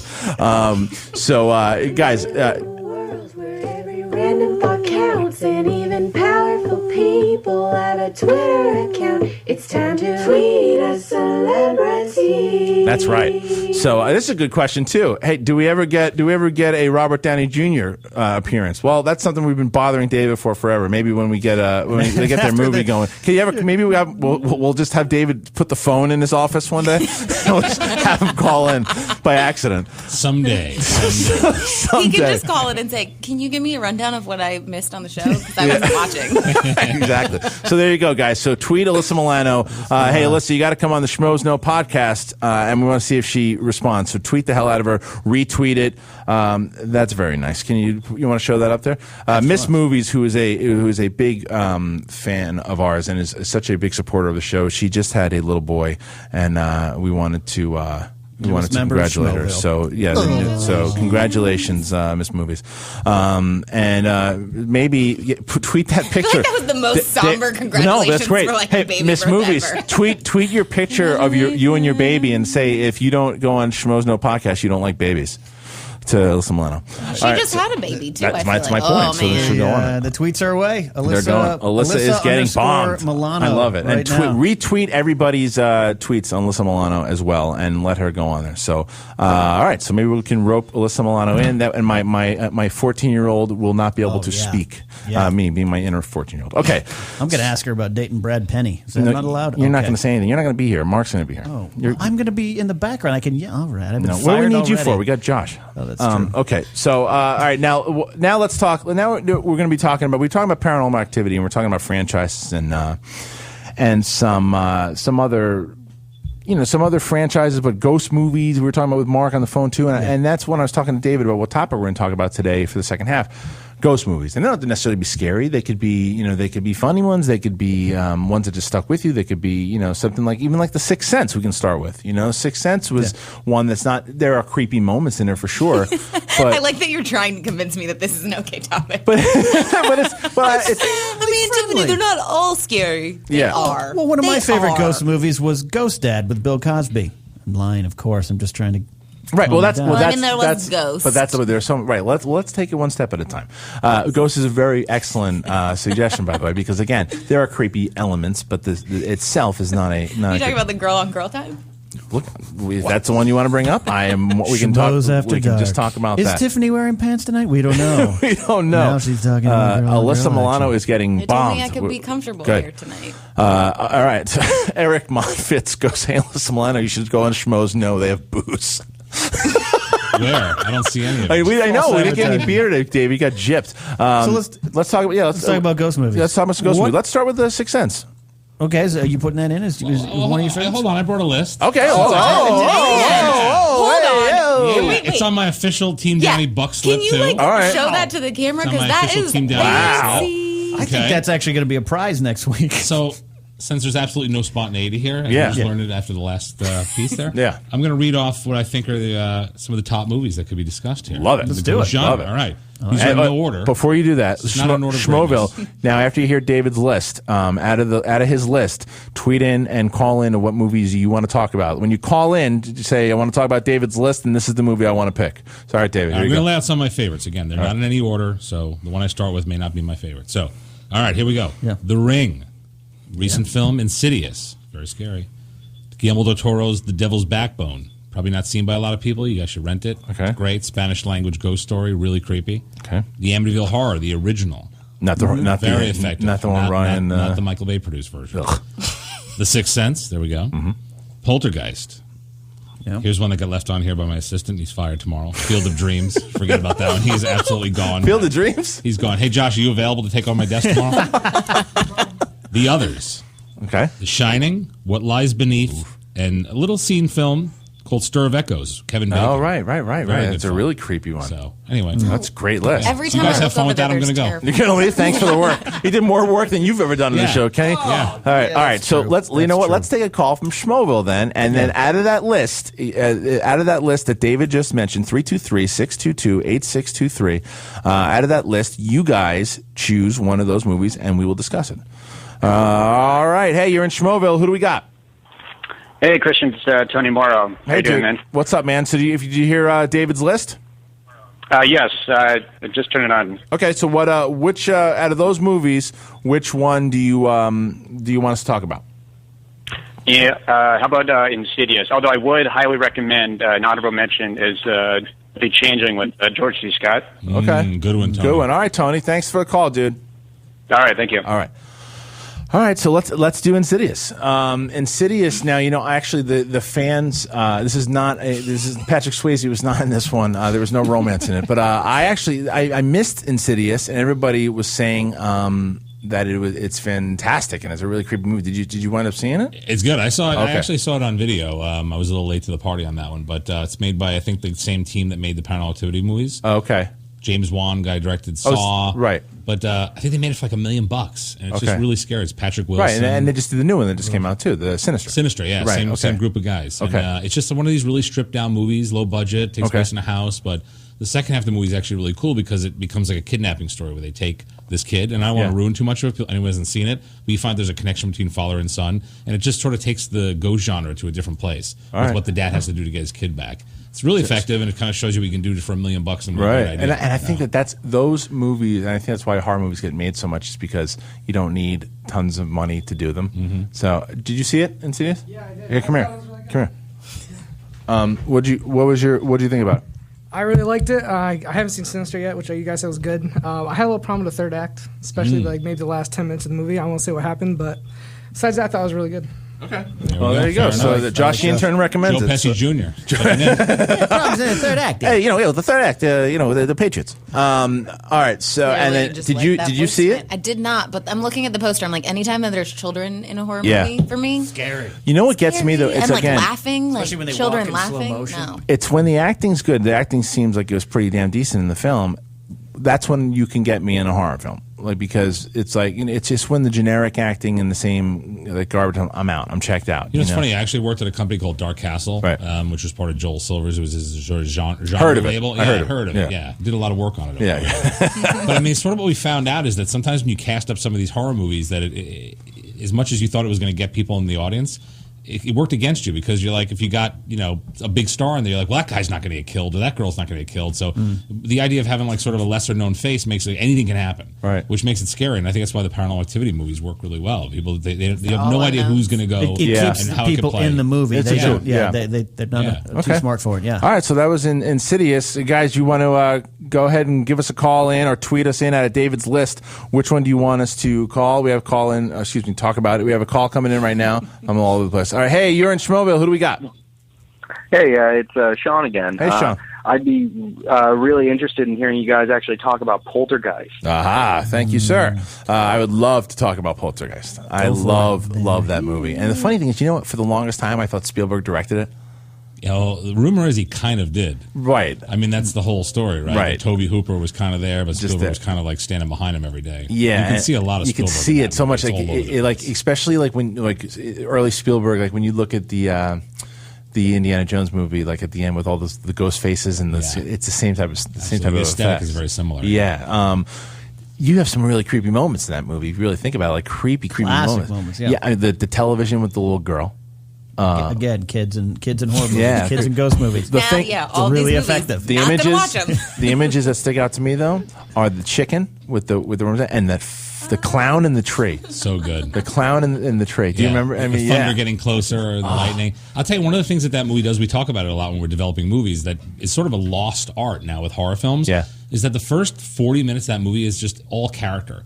Nothing's really going wrong. There's like subtle things that are happening. But one of the things that's great about it, which is there's a sense of wonder. If you remember, there's that great scene where Jo Beth Williams brings, I forget the husband's name in the movie, but Craig T. Williams? Craig T. Williams, brings him in and says, I want to show you something. And she basically brings the kid into the kitchen and puts the helmet on him and slides him across the floor. You never see that in movies anymore. Everything's played so creepy, and like she's kind of like laughing and going, look how crazy, and not realizing that the shit's going to hit the fan in about 20 minutes. But everybody, these movies always start off like everything's creepy from like fade in. And it's like that movie was just like, you got you into the family, made you care about these people, and then when it all went nuts, you were like so much more invested in it. You know? It's an emotional connection with the characters. David's kind of idiot savant when it comes to this, so you can't answer more this. More idiot than savant. Do you guys remember what the tag phrase is in that one? What's the big line? Don't look at your tweets. They're here. All right. Did you know that? I already said that. Yeah. Well, I don't. For a second, I was questioning it. I was like, did he have like the question? Portuguese poster or something? It had like, their beer or something. Josh, you got fans out there already, man. Jeremy Knight says, I agree with the intern. We all do. Insidious is pretty great until the last 10 minutes. The end didn't ruin the movie, but it was weak. So Josh, the intern, Schmoville, tweet on in and let Josh know he's doing a good job. All right, guys. So the Poltergeist, I mean, it's got to be one of the best ghost movies. Absolutely. Actually, Insidious is interesting because Insidious is sort of a riff on Poltergeist. It's kind of the same story. Family moves into a house, creepy stuff happens, kid gets kidnapped. It's just kind of structured differently. Yeah. But it is very much a homage to that. And listen, there's some crazy stuff, though, too. And at Joey Beans, 81, great name, by the way, tweets in, you guys should talk about the little girl passing away after the movie, and that's fairly creepy. Because the fact that happened. There's like a jinx on that movie. Yeah, she died, the older sister, Dominique Dunn, died. Wow. There's like a whole like thing about that film, like people like worse than like King Tut's It made tomb. a good true Hollywood story. Wow. It was very good. Yeah. All right. So, hey, you're in Schmoville talking about David's list, horror films. Who do we got? This is Keith. Hey, dude. What's up, Keith? Not much. I just like to add two movies that aren't really on your list so far. Okay. What do you got? John Carpenter's The Fog. Okay. And The Frighteners. Peter Jackson's The Frighteners. Frighteners is a good one, too. I thought about the... Great. Thanks a lot, Keith. Comedy. Yeah, well, so, but they're ghosts. Good. All right, thanks a lot. Yeah. Okay, let's talk Frighteners, because Michael J. Fox, right? Yeah. Peter Jackson, right? Yeah, it's Peter Jackson. I put him on the map. And that's a comedy one, though, too. And that was the thing. The special effects, I remember, really were the standout because it was like, what, 95 or something when that came out? Something along that line? Yeah. Heavenly Creatures was around that time, too. And then Frighteners, which also, I think, included the Ghost Army we later saw in Return of the King. I think that was... Look at Ken spitting knowledge over here. I like he's like trying to help me. He's Ellis like, is the way is shut. Yeah, Ellis wouldn't know any of that. And the dead keep it. The way is shut. Wow. We should get into that real quick. Yeah. Josh, pull my car around. I gotta get out of here. Also, I just want to say that he says The Fog, and I immediately think of the remake with Tom Gully. That's what I thought too. But I would be upset if I didn't take this opportunity to segue into this. We just mentioned Lord of the Rings. Yeah, we did. And can you hand me one of those posters here? So here's the next gift that we're giving away here. I feel like the show has ADD. Now, it does have ADD. Absolutely. That's yeah, it's me. Everybody out there now is going to be able to do this. Watch this bad boy. Everyone can win this right now. All right. Oh, The Office. I love. Oh, The Hobbit. I just ripped it. You just ripped it? Oh, unbelievable. You know There's it's a little legit rip when now. it's ripped. Now it's ripped. Well, here's how this is going to work. This show needs a producer. A new one. It needs a new one. So here's how this is going to work. You guys someone's going to call in. And you have two questions for Tiffany on Lord of the Rings. Okay, Tiffany is a Lord of the Rings huge fan. Two questions. Expert. Now here's how this works. If she gets them two right, then she wins the poster. If she doesn't get them right, you win the poster. So if you have two questions for Tiffany... The questions have to be from the movies only. Yes, I get the books. Yes, they have to be from the movies. But we're trying to keep it... And it can be from the extended edition. Can it be from the extended, Tiffany? Yes, it can. Okay. I don't know. It can be from the Blu-rays, the DVDs, So here you go. VHS. First one. Oh, calls are coming in. Calls are coming in. First of all, I just want to say, last week you were like, we're doing a quiz. And I'm like, I hate quizzes. And they want this Hobbit poster. This week we're doing another quiz. And I'm like, my palms are That wasn't a quiz. That was the not game. That was the game. Don't you dare call the game a quiz. You never invite it back here. All right. So I'm going to pick one. Do we go with 905 or 224? Josh, 905 or 224? 905 from the 905. 905. 224 hates you now, Josh. All right, so here we go. You are in Schmoville. Who do we got? Hey, it's Connor. All right, Connor. So Hi, Connor. Do you have 2 questions, Lord of the Rings, for Tiffany? Actually, I have a quick comment. If it's not Lord of the Rings, we can't do it. You got to call back. If you have something interesting to say, we're not interested. I love that our fans don't actually watch the show. They they're just on back call time. in at random. I think they're on back time. All right, 917 or 224. Now he wants to make up a 224. Now 917 hates you, and that's New York, so it's okay. All right, so 224, you got lucky. You're in Schmoville. You have 2 questions for Tiffany on Lord of the Rings. All right, first one.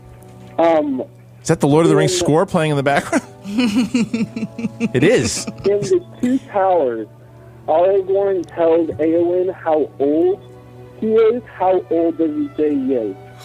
Wow. That's a hard one. I think he got the poster already. Well, I can tell you that he's a Dunedain. All right. So he's one of the, he's just one of the men that can grow really old. Oh, crap. Give it a guess. Let me hear the second question. Give her the second. We'll let her come back to the first. But you're looking good and now. I'm not looking at my phone. Don't worry. All right. What's the second question? Before the shards get reforged and given to Aragorn. Hold on. Can you say that again? I didn't understand what you said. Is the shards of Narsil, how many pieces was within? Can you repeat the beginning? You're talking about the sword? Yeah, you got to repeat the question. I guess he's asking how many pieces the sword was in. Yeah. Of Aragorn's sword? Yeah. How many? Sword of Narsil. I think that it was Foe? 4 or 5. 4 or 5? Which one? Pick. That's why I said I'm going to go with 4. What's the answer? 6. Okay. All right. Well, you win the poster. This sucks. You stink. Wow. All right. So, all right. Well, congratulations, I think I'm sweating a little bit. Here's what you do. Go to our Facebook page, facebook.com/schmozno. Send us a message, and we'll get your address, and we will send you. That was really bad. Yeah, you stink. Yeah. That's about as climactic as the third act in Alice. And for the record, how old was Aragorn? 87. 87. All right. Well, thank you for bringing the show to a dead halt. No, I'm just kidding. Thanks a lot, man. I appreciate it. Let's go back and recap the show for that other dude who's still on hold. All right. Well, he wins the poster, and you don't get it because you didn't study before you got it. All right. Let's talk. Let's go back. Let's go back to what are we at? What are we on break? How are we doing? We have about 5, 6, 8 minutes. 5, 6, 8 minutes. You have to stretch. It's amazing. All right, we're going to do some more. First of all, make sure we saw these tweets stop. Why are these tweets from Alyssa Milano stopping? There were a ton of them, but there should be more. Alyssa Milano tweets. She called the lawyer, right? She blocked half of Twitter. Exactly. Tweet Alyssa Milano while we're doing this stuff. All right. So out of Gambino's list, 323-622-8623. We're going to talk about another one here. Let's get a Schmoville call. Throw one out, David. Which one? Yeah. Which one's one of your favorites? It's Connor again. Hey, Connor. What's up, man? All right, Connor got back in there. What did you want to talk about, man? One thing, I don't know if this would really count, but the movie Stephen King's It, he was actually I haven't seen that considered a demon in the movie, I think. Okay. But in the book, he was an alien, so I don't really know if that would count or not. It's a good one. An alien ghost picture. Thank you. Thanks to that. It's more of a crazy clown movie, right? Yeah, I mean, what do you count him as? Yeah, I don't think it's just eerie and creepy. Doesn't he turn into a giant spider? In the second half of the movie is Tim Curry. The second half is horrible. The first half is really scary. Okay, so let's. You want to talk about one in particular? You want to Schmoville? No, let's see what people throw out. All right. Hey, you're in Schmoville. Who do we got? Hey, it's Matt calling again. Hey, Matt. So, Matt, what out of Gambino's list? Which one do you want to hear? If I recall, I think he mentioned The Others with Nicole Kidman. He did. Mm-hmm. Yeah. Mm-hmm. Okay. I think that one was extremely overlooked. I think she was snubbed for an Oscar and everything. It was one of those atmospheric ones where it really builds up. It's not, jump scare. Yeah. I thought it was one of the effective ones. I agree with you. Thanks for the call, dude. I remember, I've only seen the movie once or twice, but I remember really enjoying it when I saw it because it's another one. Like again, like that's a joke that I never like to watch the horror movies and stuff too. But it's just because I think the genre is the sloppiest out of all the genres. There, they just kind of throw in some stuff like a lot of cash grab stuff. Mm-hmm. But when you get a movie like The Others, which is I don't know necessarily even you call it a horror, it's more thriller, but it could be I guess it could be creepy. But I just liked it a lot because it just had a lot of story elements to it that I thought Kidman was really good at. Yeah, it was like one of those classic British horror movies that were like, elevated and smart and slow builds. And, I think it was one of those movies where you when it was over, you kind of like, shit, why didn't I have that idea? Yeah. What a great idea to turn out that, that the people in the story are actually the ghosts. Right. And the whole thing and the whole idea of her telling her kids that they can't, they have a disease where they can't see the light. It was like, at the end of the day, you're like, well, it was such a simple misdirect. Uh-huh. But when it paid off at the end, you're like, holy shit. Did that come out before or after Sixth Sense? I think it came out right after, yeah. So maybe that's why it didn't blow up the same way that Sixth Sense. Because it was a period. It looked like a period movie, even though I don't know if it is. I know her husband comes back from World War II. I think it is. I think it is set during World War II. Yeah, but it looked too classy for the mainstream, I guess. But I think people have discovered it. It's good. I mean, if you haven't seen it, you should check it out. Did you ever see that one? I watched the beginning and then I couldn't do it. So you really just can't do it. I have nightmares. I'm All not right. kidding you. I still think there's shadows in my apartment. Well, I so you really went on a limb watching Greystone Park, huh? I called a friend and was like, I'm coming over to your house and Wow. watching it with you. I All couldn't right. watch it by myself. Okay. Well, I don't know this one, so David might know this one. Big Gabe of it's at Stuffed Burrito E tweets in, a great ghost story is a Korean film called A Tale of Two Sisters. The U.S. remade it poorly and called it The Uninvited. Yeah. Are you familiar with? Yeah, I saw the remake. Yeah. It wasn't great. Okay. Yeah. I don't remember the original. very well. Okay. Yeah, it was pretty forgettable. Okay. No. But thanks for that Every tweet, time though. I look up there, he's looking up terrifying posters. Well, and that's I'm what like, we're doing. No, I know, but Yeah, I think it's got the Evil Twin movie, is what it is. Evil Twins Drown or something like that. Okay, yeah. Oh, all right. Well, there's another tweet now that we have from at George McCann Movies. Yeah. Can we please talk about The Shining? Because it's so much more than just a ghost film, and that's true. It is. I mean, it's a classic. Can we get a soundbite of the great Jack Nicholson line? Jeff, is that possible? Man, you put me on the spot. Well, you're supposed to be quick. I'll tell you what I want to hear. Yeah. If there's anybody on the phone, I'd love. Yeah. Your engineer just keeps going, right? Yeah, he just keeps talking. Doesn't matter. No one can hear him. He's just talking to himself. It's supposed to be called behind the scenes. Yeah, he doesn't know what's going on.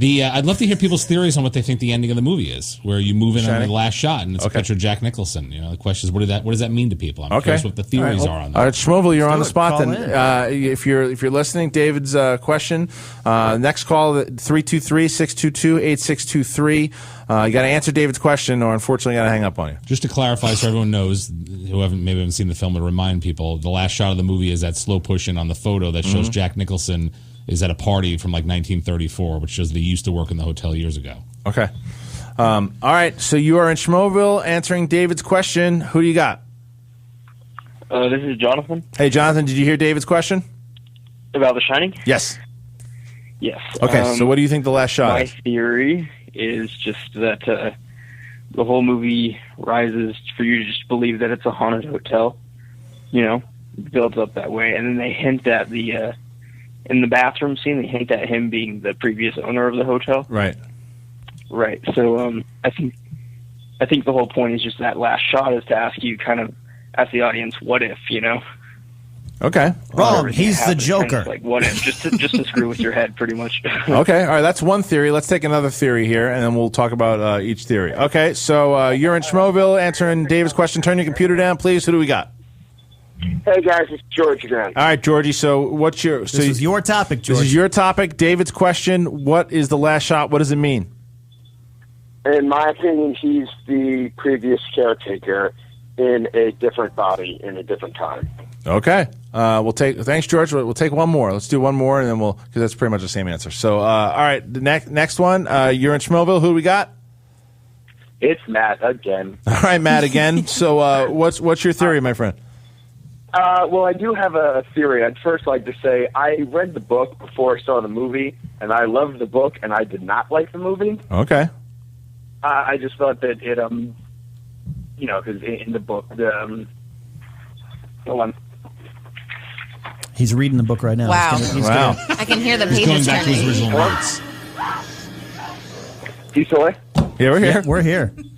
Yeah, sorry, I lost you for a second. I just think that in the book, the Jack going crazy was a lot better build up, whereas in the movie he seemed crazy from day one. All right. And, that stuff like that bothered me. But as for the ending, I don't think it was quite as simple as he's just resurrected in a different body. I thought it was more of he slowly became part of the hotel, and then when he died, he became part of the history. Whereas, when he's in the bathrooms, like, you've always been the caretaker, whereas he's now part of the hotel. Great. Okay. Well, thank you very much for the theory. We have is that fading us out? Look at you. You're very excited to cut me off, aren't you? No, we're not at time. I'm glad that he's playing happy music now. Yeah, look at you. Look how excited you are. All right, we'll talk about this later. Fine, wrapping it up. All right, we'll be right back in a little bit with Jeff the engineer. We'll find a new engineer pretty soon.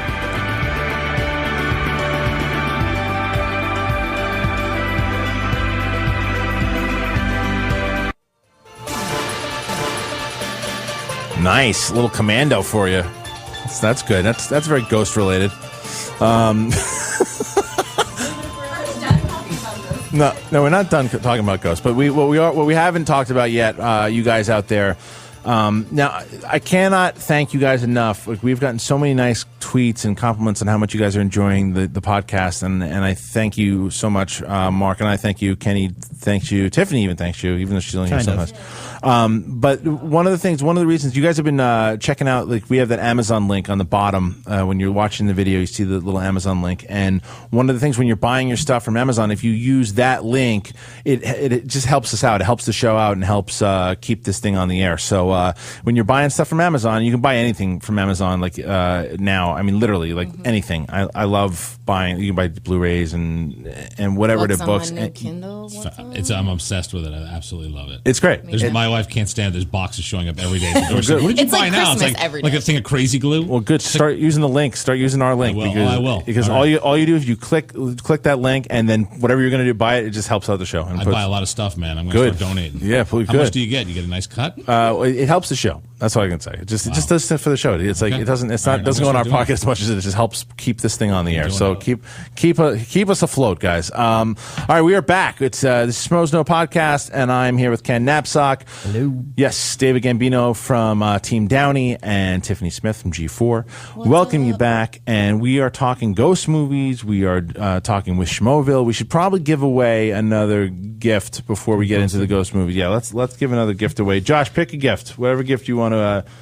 What's actually, you know what? Where's that little red thing in there? Because that's something that we should give away. We should give that away.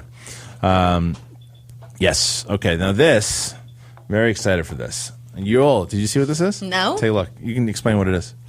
Yeah. Because what's that? There were 2 more posters. Yeah. First of all, it's a little Battlestar Galactica. You guys, I know you're excited about that. Yeah. So oh my gosh! So it's a DVD, and it's in case it was given to me as a gift. And so what I'm going to do, as of right now, it is not autographed by Katie, but she's back next week, and I'm going to see if she will autograph it, which I hope she does. Either way, it's a great gift. It's a little dusty, though. Clearly, you're not keeping it in good. It's going to be. It's Schmoville gift. For a second, I thought it was the Tesseract from the Avengers. What the hell is this thing you guys got? Wait, and it was for Emmy nomination. Yeah. I thought this is pretty awesome, guys. It's pretty awesome. It was the cube from the Transformers animated movie. No, so all right, so we're going to go back to the posters now, and there's going to be repeat posters again too. And Schmoville needs to help here, so you got to tweet in which one you think deserves this. Let's see some of the. Let's see. There's Battle Schmoes. It's the battle. It's the battleship one. Okay. Tiffany, you gotta watch. I don't know what that is. I'm like, what I know season you're is it? How much Midnight Schmoes. What movie is that? I can't tell. David, you know what that is? No. Any clue? It's what is what's that? it called? The Johnny. It looks like the Johnny Midnight Depp. Cowboy. No, it makes me think Barbara of of Seville. Yeah, I don't know what that is. Anybody know what that is? Humans. All right, pass. What was that? Sweeney Todd. Yeah, 2 Schmoes and a baby. That one's really funny because of the stuff. Jeff, what is the top what does that say on the top left? No, not my name. You're really on fire. The quotes, man. Oh, I can't. Josh intern. What does it say on the top left? I can't even comprehend what I just watched. I can't even comprehend what I just watched. By Jeremy Johns. It's pretty funny. Yeah, thank you very much. I appreciate it. Katie Sackhoff's coming back. Don't worry. I'm going to take this. Yeah, I know you should. Okay, so what's the next one? Step Schmoes. Yeah. Step Schmoes. That's a pretty good one. Yeah. That's a pretty good one. All right, Step Schmoes. Next. The Walking Schmoes. Walking Schmoes. Very popular. Yeah, it's relevant. That's a good one too. That's Scar Schmoes? Yeah, Schmo Face. Schmo Face. Okay. But it's a big long paragraph on the side of how we started and everything, and it's pretty They pretty really good. researched the history. They did. That's a really good one, and just by looking at it doesn't give it enough credit. You got to read that one. All right, next. That's pretty great. Lord of the Schmoes, and pretty Schmoes. relevant. Look at that. So you got Jeremy Johns as Gandalf. You got Ken Knapsack in the back there. You got Chris Stuckman. You got myself, Mark Ellis, and Katie. That's a good one. Lord of the Schmoes. All right, next. The Schmoshank Redemption. That's a good one. Schmoshank. All right. It looks a little bit like Brokeback Mountain. It does look a little bit like that. All right, next one. Theirs was a love. Star Schmoes. Star Schmoes. That's a new one. Okay, let's stop. I make let's a stop pretty there. sexy Obi-Wan. All right, so out of those, let's put Star Schmoes in the next batch. So Star Schmoes is off the table. Out of the ones that we just saw before that, what is your favorite? We'll start with Josh, the intern. Josh? I'll do Lord of the Rings. Lord of the Schmoes? Okay, Lord of the Schmoes. David? I like Schmo Face. Schmo Face, okay. Yeah. All right. I'm going Lord of the Schmoes, even though Lord of the Rings didn't do me so good. Okay, Kenny. Lord of the Schmoes, man. They put a lot of work into that one. I am going to let Schmoville pick for me. Tweet in who you think, and then once I get your tweet, actually, I think Lord of the Schmoes also. So, and then we'll take one more tweet and we'll see what Schmoes they say. Lord of the Schmoes. Lord of the Schmoes, you win the Battlestar Galactica, and I'm going to try to get Katie to sign that for you. But either way, it's a great gift, the Emmy.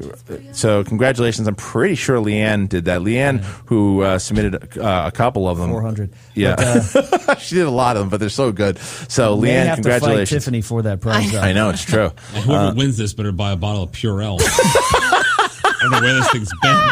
It's a good And one. then he hands it back to It's me. really good. Wow. It's been in Harloff's game room, bad, which is now a man. baby room, so it probably was buried It's in pretty a good. closet. Lord of the Schmoes. All right, so Lord of the Schmoes is the winner of the Battlestar prize.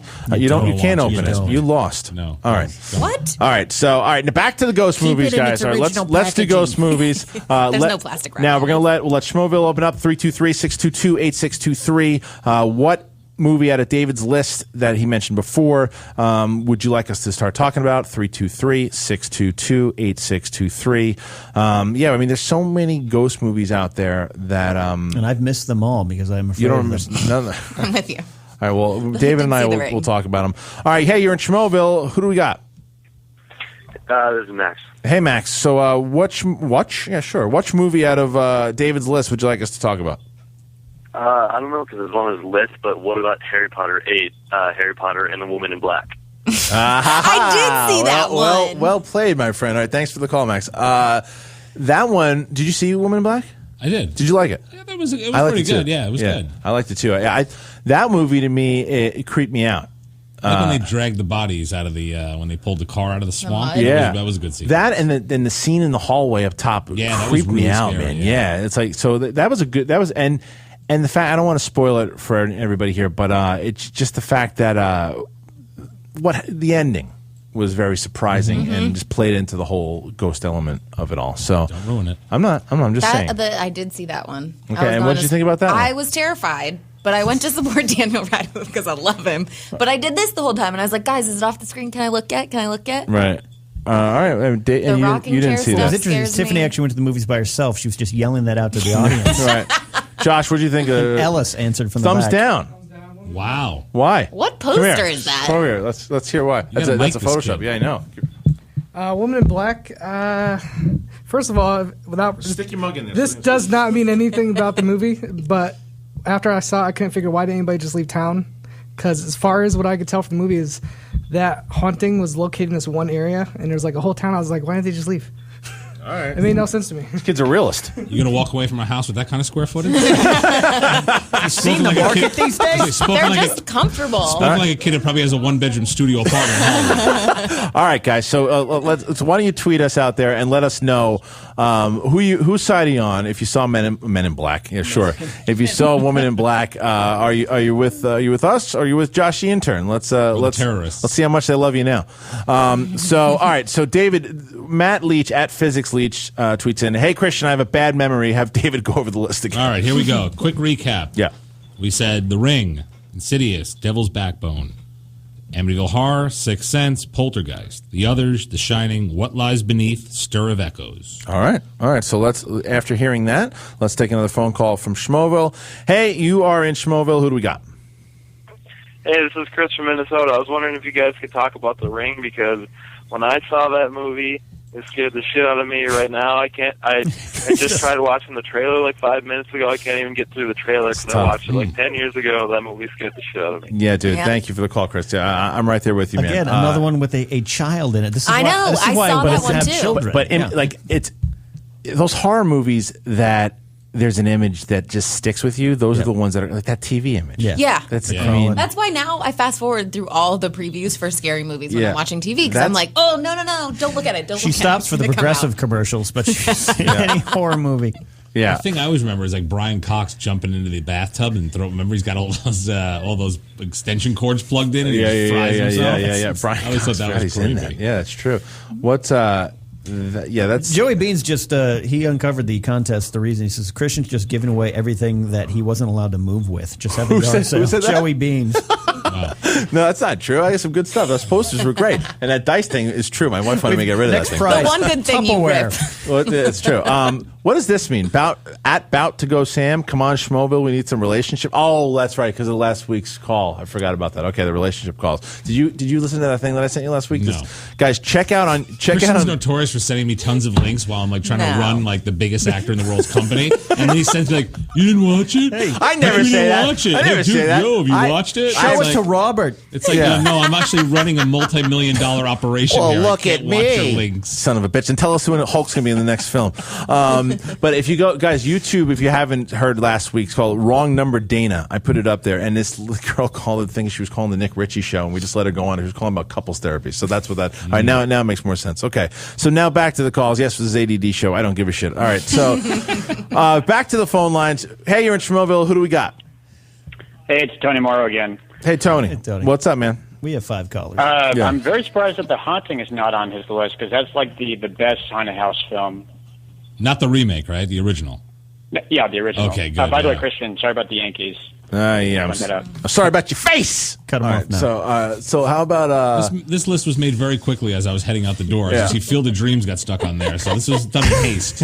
Yeah. So he's right though. The Haunting. If anyone hasn't seen it, great movie. It is. It's a bunch good. of people get invited to Hill House. Hell House sounds better. Hill House Yeah. for a seance. It's actually really creepy. They do this thing with a bang on the walls. Like, boom. I've never seen The It's Haunting. black and white. It's really great. The original. Okay.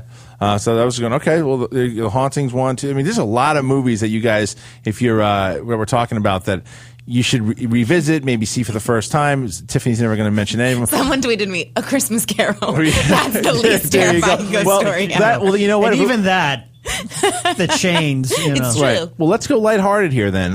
Because Mark, when he called in, said to talk. Did you guys ever see that Disney special, The Boogity Man? No. Oh man, Boogity. Eugene Levy's in it. It's no one remembers it. Does anybody out there remember the Boogity There's like Man? a slight chance that I saw it. You know who's in it? Bud Bundy's is before. Really? Yeah, it's David Faustino. Yeah. What's that kid doing now? Let's tweet him. Barrage him with tweets. He's up for. He'll probably come in the next 5 minutes. Someone tweet spot. David Faustino and ask him if Boogity Man 3 is coming out. Here's another one of my favorite. At Schmoes No. Let's ride bikes. ADD show. Dylan Nash. D Nash 13. That's fun. Are you not entertained? All right. So we have who we got now. You're in Schmoville. Who do we got? This is Cameron. Hey Cameron, what's up, dude? Guys? What's up, man? So which movie you want to talk about? Stir of Echoes. Which one? Stir of Echoes. Oh, Stir of Echoes. Okay, cool. With Kevin Bacon. Yeah. Okay, great. What'd you think of the movie?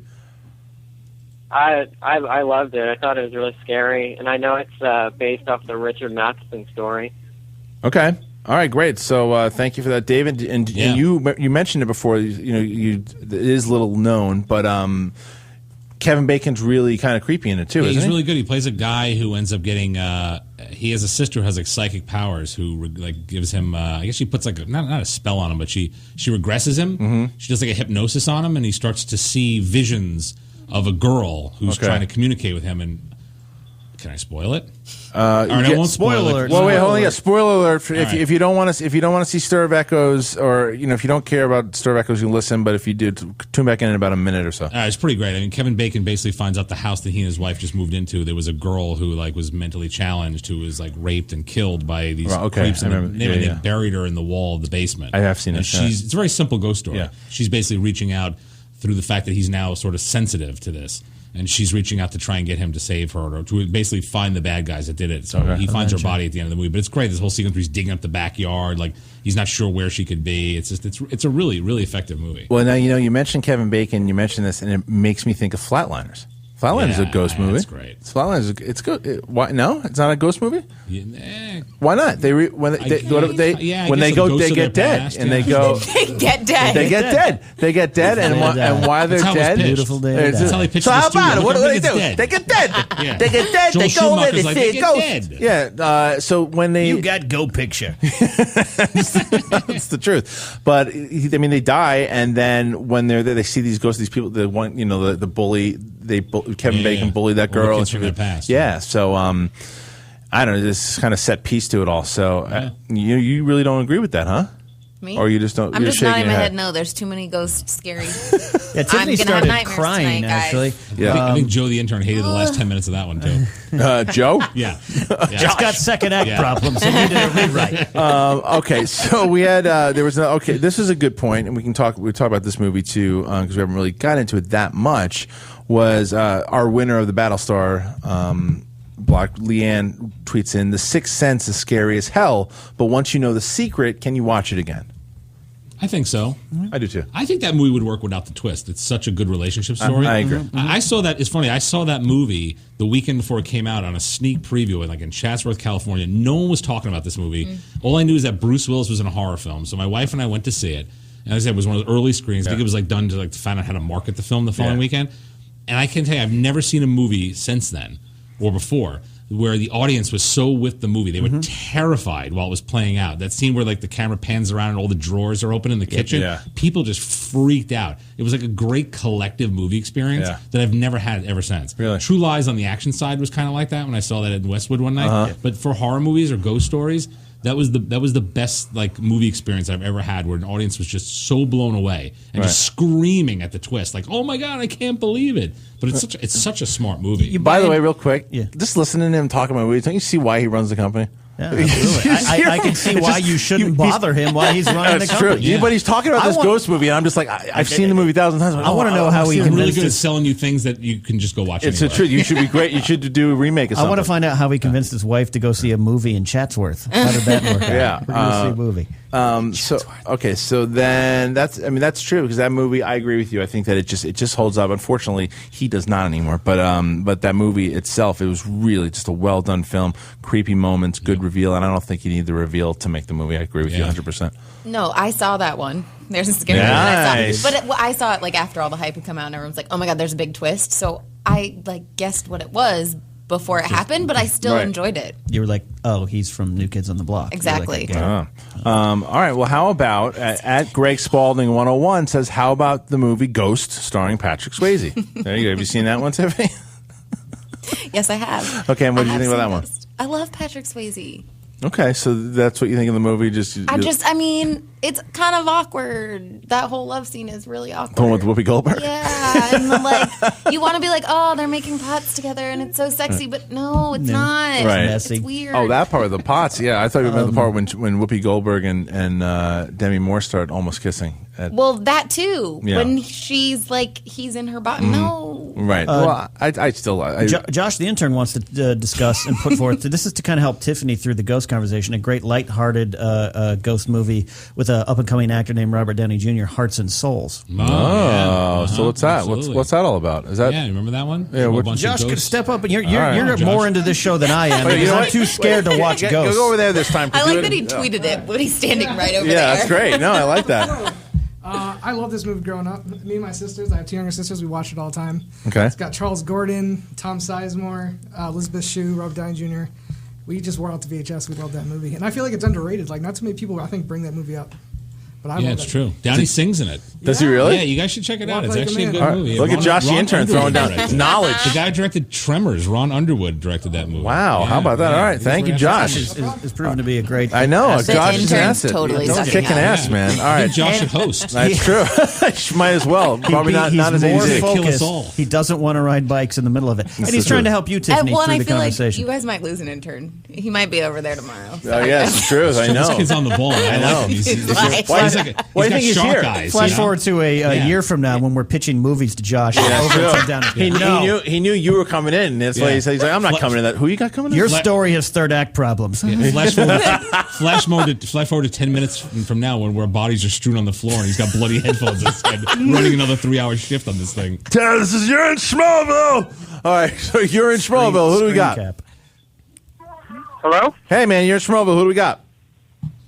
Are you guys still talking about like horror movies and stuff? Ghost movies. Ghost movies. No, we're not talking about relationships. Ghost movies, yeah. Ghost movies? Yes, sir. Have you guys ever seen 13 Ghosts? Yeah. My old company made that one, yeah. Dark Castle. Okay. Did you It was a late 90s one with Matthew Lillard,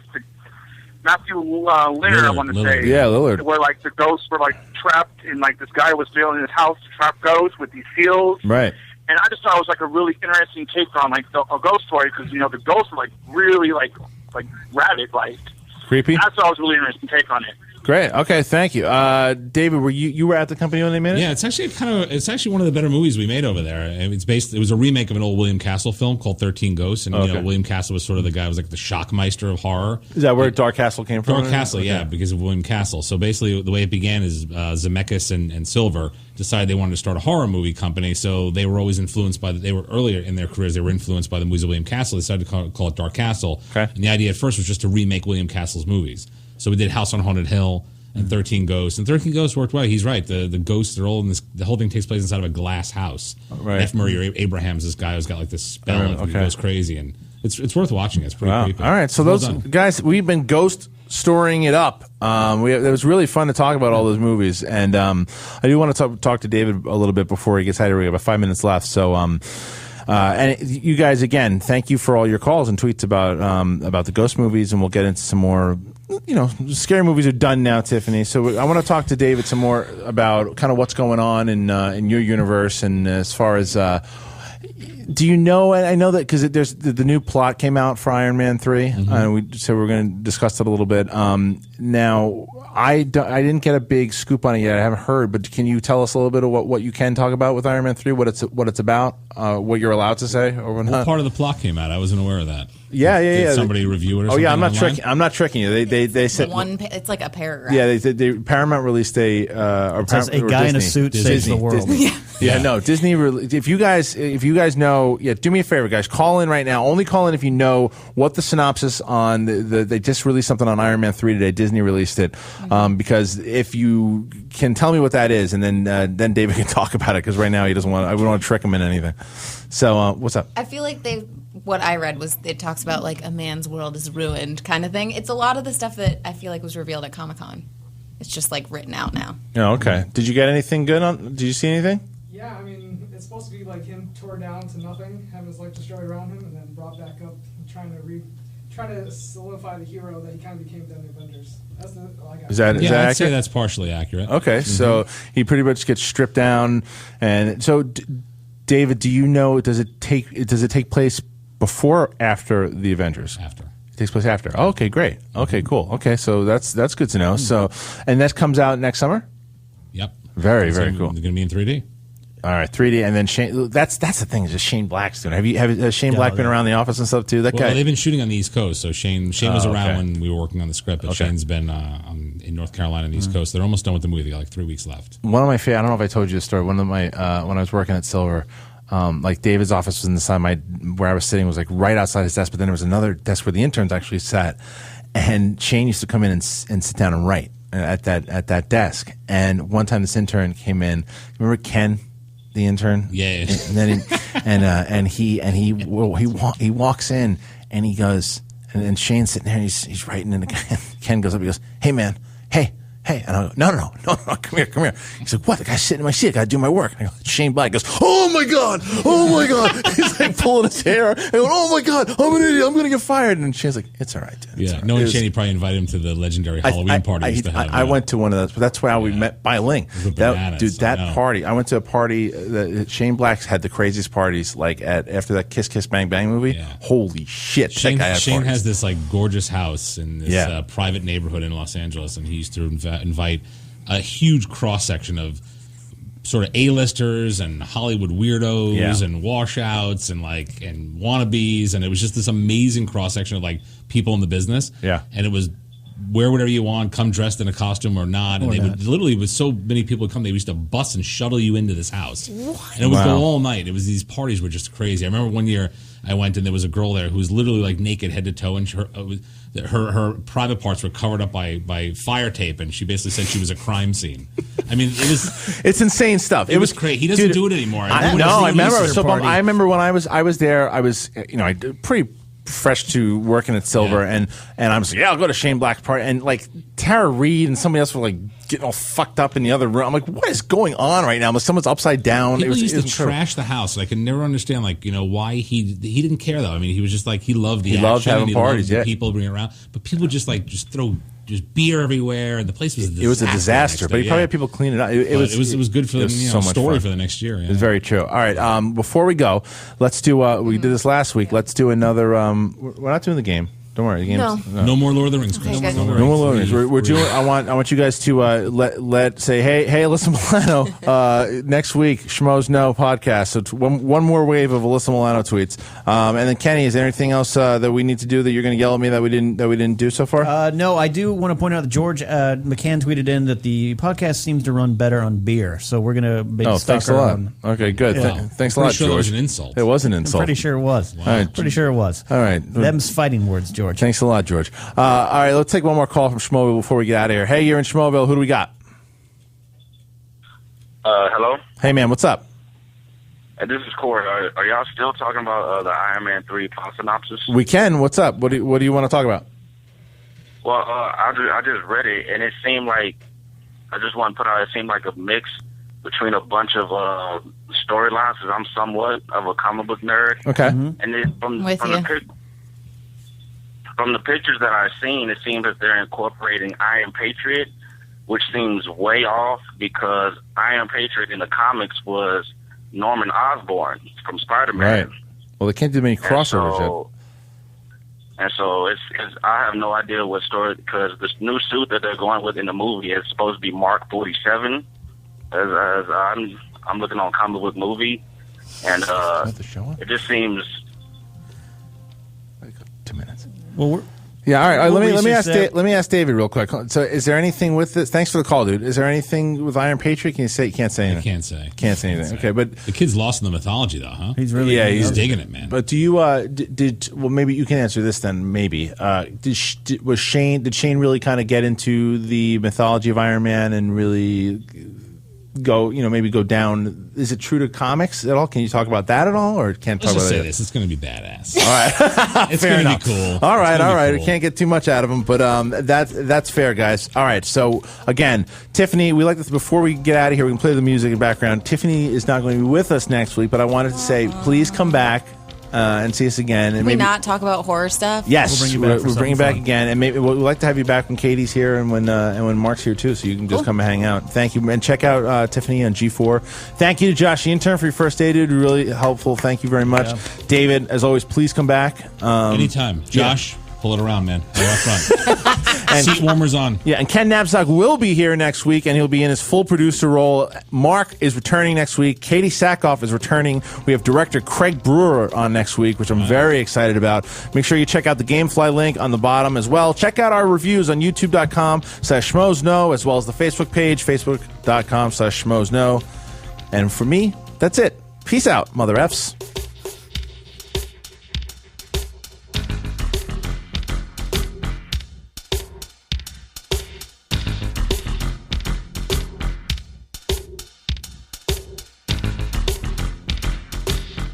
You're listening to the Toad Hop Network, radio worth watching.